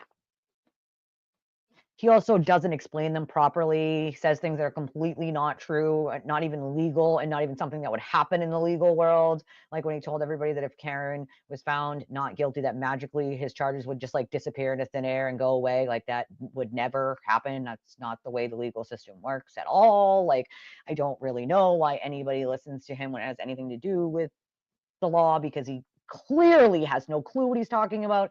And when he's in the courtroom, he doesn't even retain the information he's being given.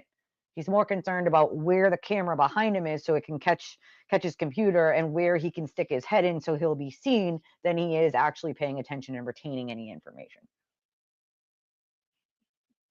It's just shitty. Like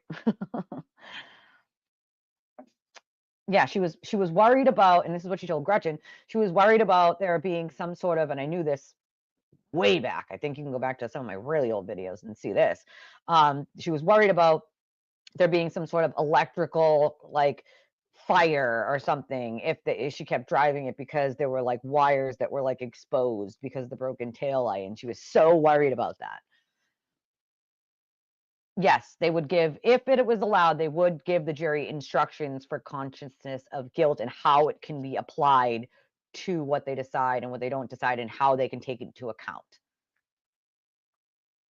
They would be given a actual jury instruction for it.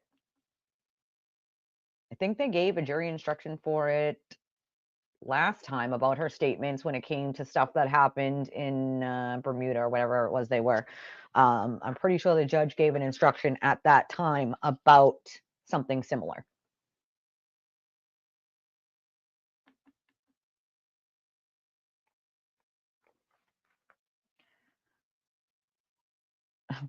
Right. Exactly, Jane. But now they're saying, now they've changed their story, right? Now, before it was Proctor broke it, right? Now their story is that it was smashed more, right? So she broke it, but they broke it more. That's the corruption. They broke it more. It's like, no, see, that doesn't work. Like, that does not work. Like, at all. Not even a little.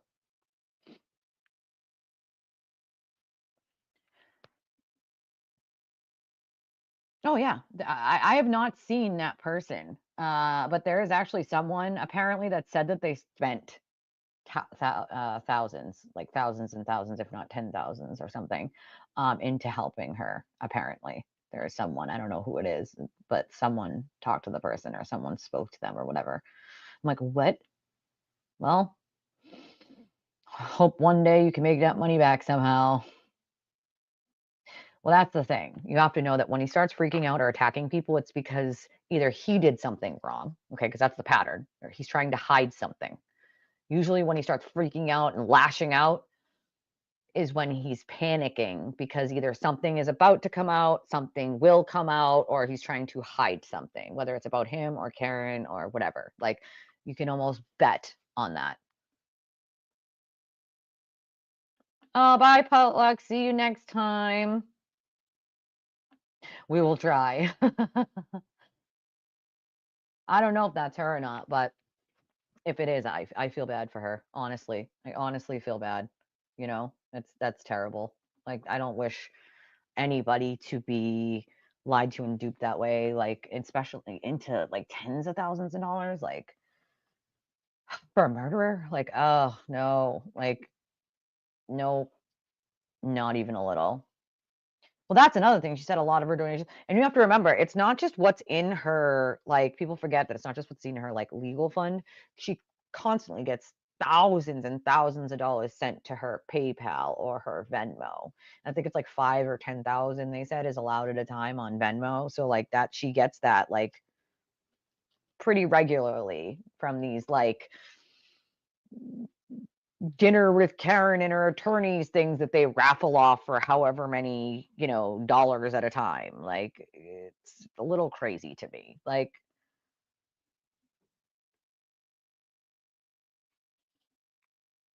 to me, it seems insane that like anybody would at this point of this trial, like at this point, we're going to a second trial.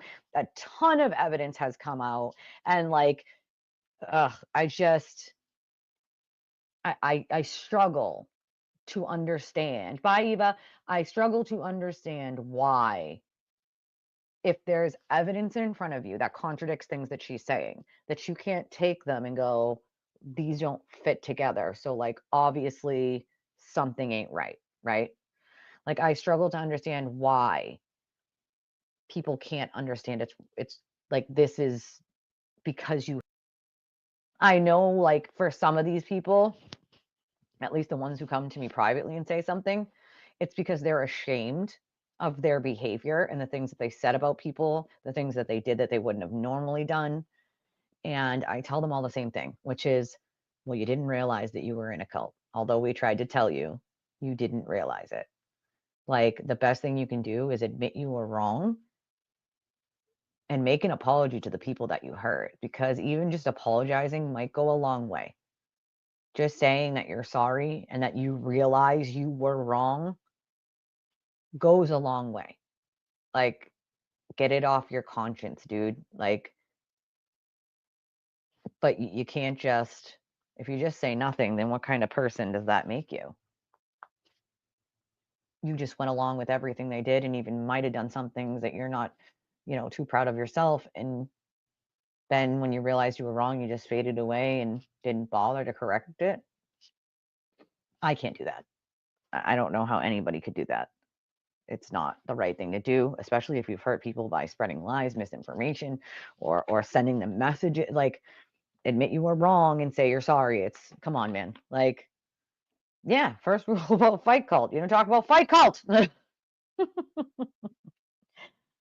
Well, that's the thing. I don't think they realize that. I don't think people some people do. There's a couple people that do. But I don't think they realize that if you just came clean, right? Like, and apologized and like hold yourself to that accountability, or like correct the misinformation, like no one is just going to attack you.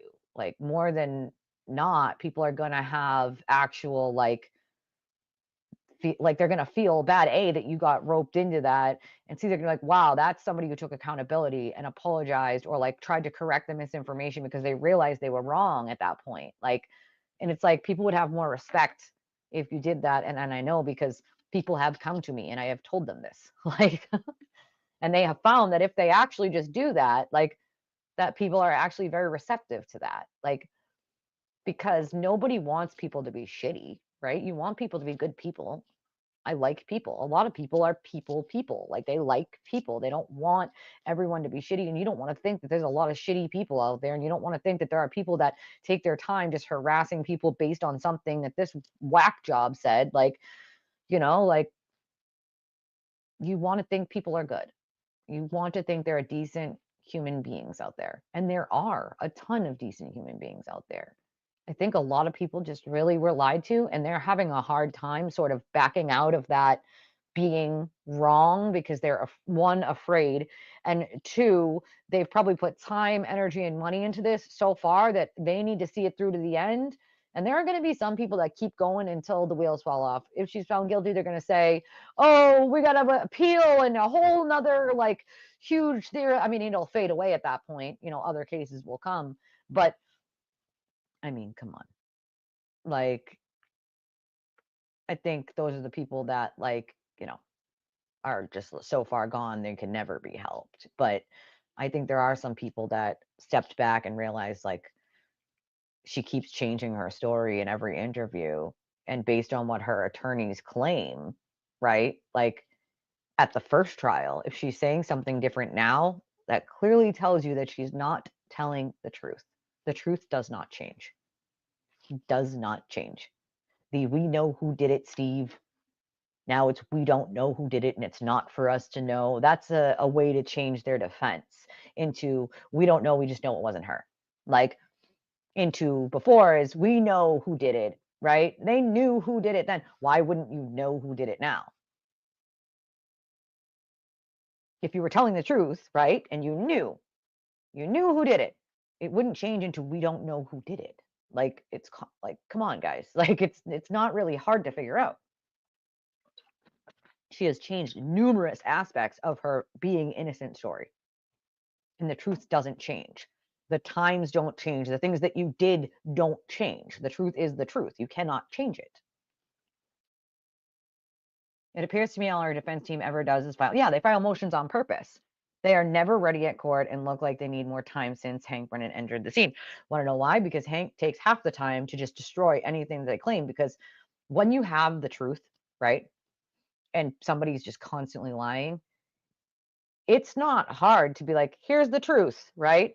You can say, here's a lie all you want, right? But if the person has proof of the truth, that's going to come out, whether it's right now or, whenever. Like, the pieces of truth that they have are going to come out, and it's going to wither away the pieces of your lie. It just is. It doesn't matter if it takes 5 days or 5 years. Eventually, the lie starts to fall apart, and pieces of it get pulled out. Like, and that's what Hank is doing right now. He's pulling pieces of the lie out, by piece by piece by piece. Brooke said she's committing false witness against Jen McCabe. Carrie Alberts columnist Sullivan sisters told us what a nutcase she was. J.O. even wanted out of the toxic relationship. I don't blame him at that point. Thank you, Suzanne. Yeah, I mean, Hank Brennan is a brilliant man, and he knows exactly what he's doing, and he also knows exactly who he's dealing with. Let's remember that. That's an important thing. He knows who he's dealing with. All right. Freak said, could we get Karen transferred down to Florida? We could get her bunked up with Sarah Boone. Now that would be a punishment. Oh my God, that one's a nut job, that one. Like, woof, woof.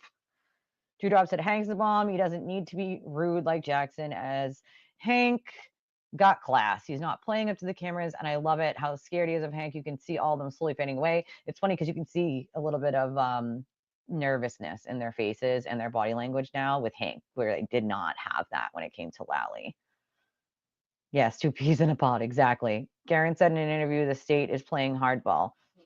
They don't need to play hardball. They have the truth. What they're doing is not allowing you to get away with it. You just wanted them to drop it and pretend like it was gone, Karen, but like that's not what's going to happen. So sorry, not sorry. If you had taken some accountability, you would already be out, T-minus already be out of jail by now, living your life, but you chose not to do that. And so there are consequences for your actions. Yeah, I do think they're terrified, and they should be.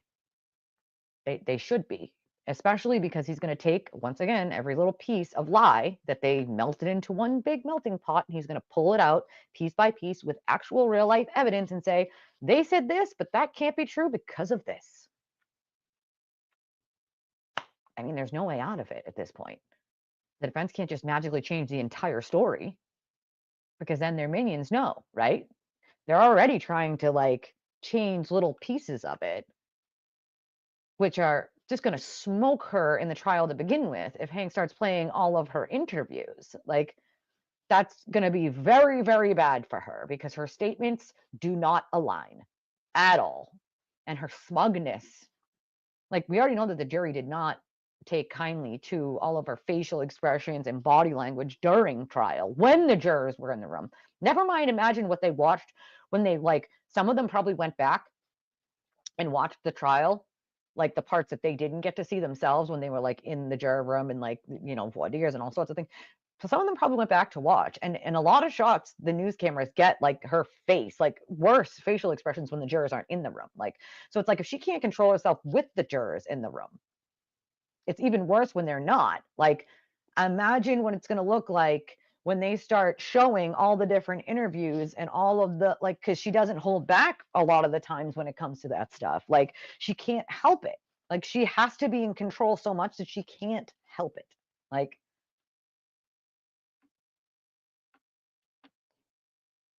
Dewdrop said, I love the other day when Reed stared at him and he took her down the way he looked at her. So funny.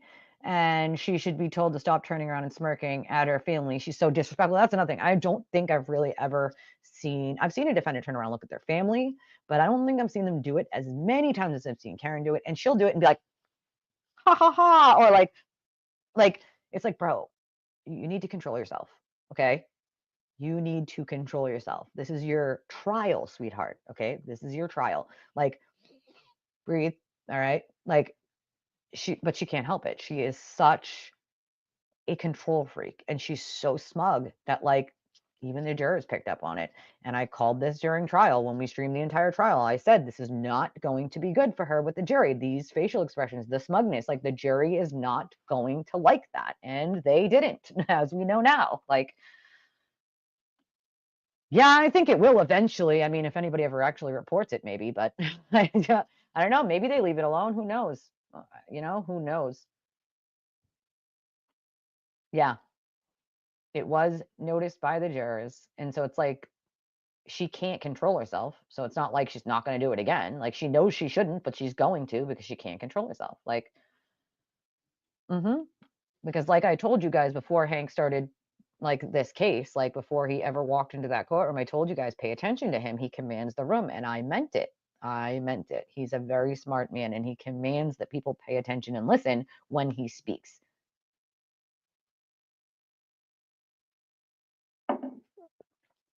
Yeah. Oh, they're going to notice. They noticed in the first one. They're certainly going to notice in the second one. Well, that's the thing. Looking like you're a part of the defense team, like, yes, you are the defendant. Most defendants don't grab the computer and they're looking up stuff and they're giving it to the other attorney. Like, that's the attorney's job. Like, it's not your job. Like, it's weird. Like, if I'm going to hire attorneys, that's what they're for.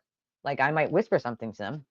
I see that all the time. That's fine. You want your attorney to have the, but like being as involved as she is, like, yeah, cool. You want to do all that, great. But like in front of the jury, it doesn't, you know what I'm saying? Like, it doesn't jive. They're like, okay, why does a defendant need to be, why doesn't she just go pro se then if she needs to be so involved? Why is she representing herself?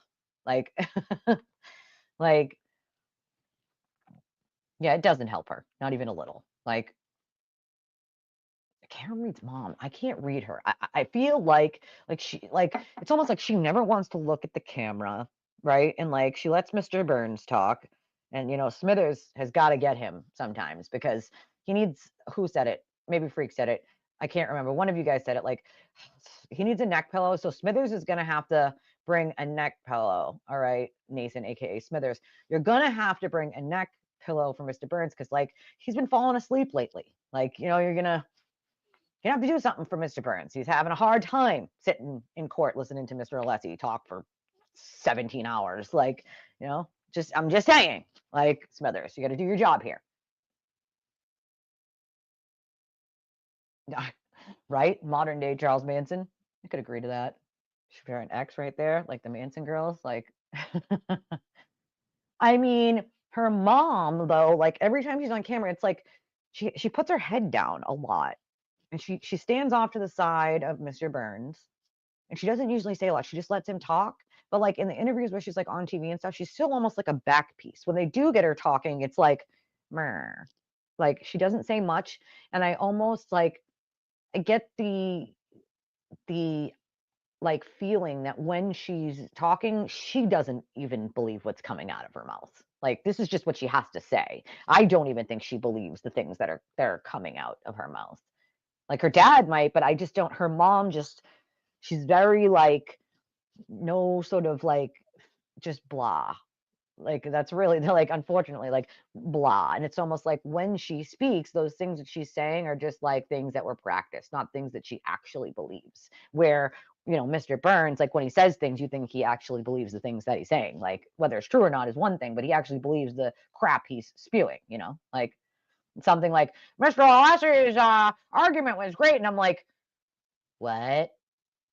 Mr. Alessi just argued against himself 3 different ways, insulted the judge's intelligence, and shot himself in the foot by saying he's not going to say that ARCA is not biased. You thought that was A-okay, great legal stuff? Okie dokie. Like, no, sir, no, no. Hey, girl, hey. Zombie. Dude, it could be possible, Barb. It could be possible. It absolutely could be possible. Like, I need a nap unless he speaks, but I can't do that because I need to listen. Like, unfortunately, it's torturous. I have to listen to the words that he says, but I have to. Like, yeah, she is a control freak, 100%. Well, they didn't teach her anything but to cry to her parents when she wanted something, stomp her feet till she got it. That's what they taught her. Legitimately. That's all they taught her. Like, she has no grace. She didn't even have any grace for the people who stood out in the rain and the cold for her. She was like, oh, those people that have been supporting me since day one, yeah, fuck them. Fuck them. I'm gonna invite a bunch of YouTubers, couple that just started following me, like some guys from New York that I've never heard of before, like that probably talked about me 5 times before that. Like, we're gonna invite them, but fuck people like Rita, who stood out in the cold and took all her vacation time to stand outside during trial and doesn't speak to her family because of this case. But fuck her, we don't need those people who stand out there all the time. We need the people who aren't even in the state to talk about it on their very small YouTube feed. That's what we need. We need that. So fuck those people. And then she had to have her brother come and cry for them back. Oh, come back. We'll have something else for you guys.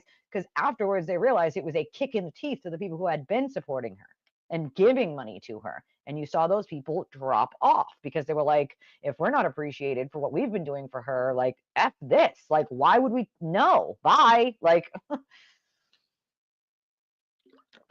yeah, if I was Rita, I'd probably feel that way too. Oh my God. Imagine. Oh my God. Imagine though, literally. I can't. I love you guys. I literally can't. You guys keep me cracking up every freaking time. All right, we got any more questions, comments? Got any? This is itchy. My bracelet was just like stuck like this on my arm, and because I had it like leaning, itchy under there. Yeah, anything else you guys want to go over? We got questions about blah blah blah. That is my reminder. You have a question? Question. I have seen her in real life, yes. I've not talked to her, but I have seen her in real life, yes. She's very skinny. Almost bony.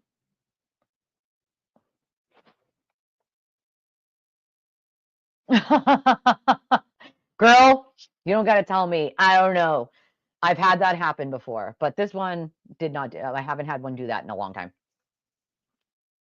I have no idea. It happens though. Mine's on 2% right now. Well, that's the thing. They don't even realize that when this is over, she's going to fade off, whether it's in jail or not in jail, into the wind, and none of these people are going to matter, nor did they ever matter to her. She could give a fuck less about them.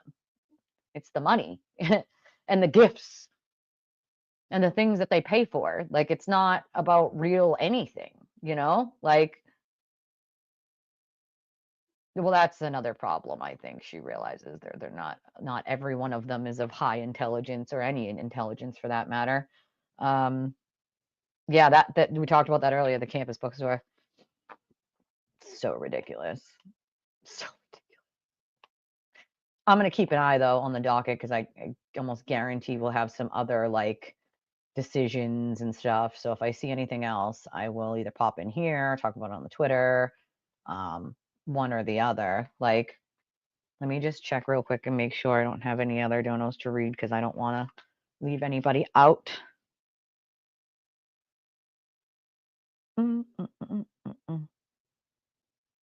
Obviously, you know that if it comes in after I'm not live anymore, then I just read it on the next one, as I did today, because I don't want anybody to not be thanked, because I appreciate it. It helps me out. All right, good. I don't want to miss anything. She might be writing leading for other inmates for ramen noodles. They do that stuff. There's a law library in jail, so you never know. You never know. It could happen, Captain. Like, well, that's the thing. It's they're beneath her in her eyes, right? Like, you can't hang with her at the Omni, just can't. Like, well, that's the thing. I think eventually, once the second trial and people start to realize, like, yikes, you have definitely been duped. Like, yikes, yikes. I think they'll start to realize, like,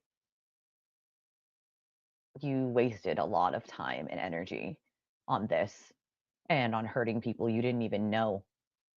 And in my opinion, it's like, you know what? For me, it's more like it's your loss. Anybody who knows me as like a friend knows I'm a good friend, and I would help anyone. Like, so like, you're a loss. You don't know me from a hole in the wall. Like, but because the sewer turtle said I'm bad, so now I'm bad. So it's like, your loss, not mine, yours.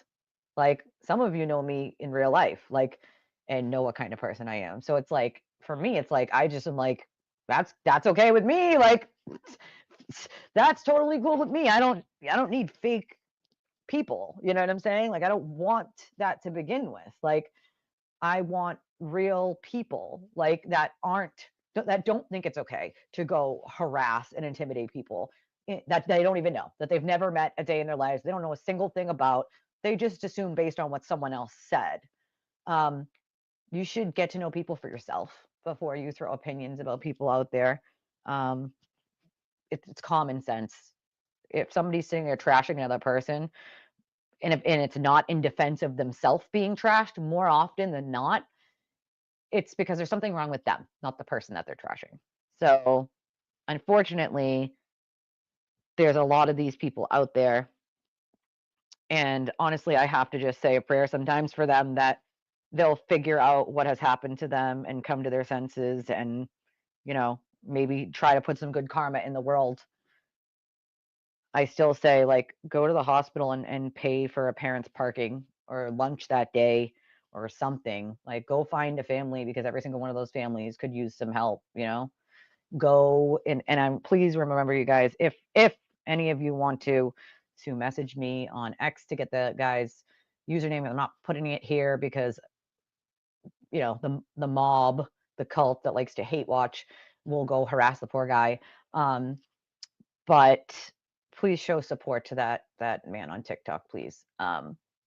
and let him know, like, he's not alone, and show him a little couple kind words that harassment's never okay, whether they agree with his opinion or not. But also to call a man a beta because he cried about the state of his own country, that's sad. Because a man cries does not make him a beta. It makes him a real man because he is in touch with his own feelings and he doesn't have to hide his feelings to make anybody else happy. That makes him a real man. The ones who think that they have to hold a stern macho look without ever crying ever once or being upset about anything that would bother them, that's not normal. That you might have been taught that that was normal, to hide your feelings, but it's not normal, and it leads to disastrous things. Like, so yeah, no, like, oh my God, do you see how uncomfortable she is when she does have to like hug or smile? Like, oh God, she's like so far away. Like, oh yeah, only the big ones though. The only ones that can actually take like vacations with her and pay for their own stuff and like that, those ones she might. Yeah, it is. Well, it is. I don't know why you would just be holed up there. It's to go do something. You know what I mean? Like, flat Earth. I'm gonna promote flat Earth because they can do less damage there. Maybe they'll try it to see if it's flat, and they'll say that they're gonna sail off the edge. You know, like maybe that will happen, freak. We can only hope, my friend. We can only hope. Okay, you guys. I love you guys' face. I gotta pee and I gotta go. So I will see you guys in the next one.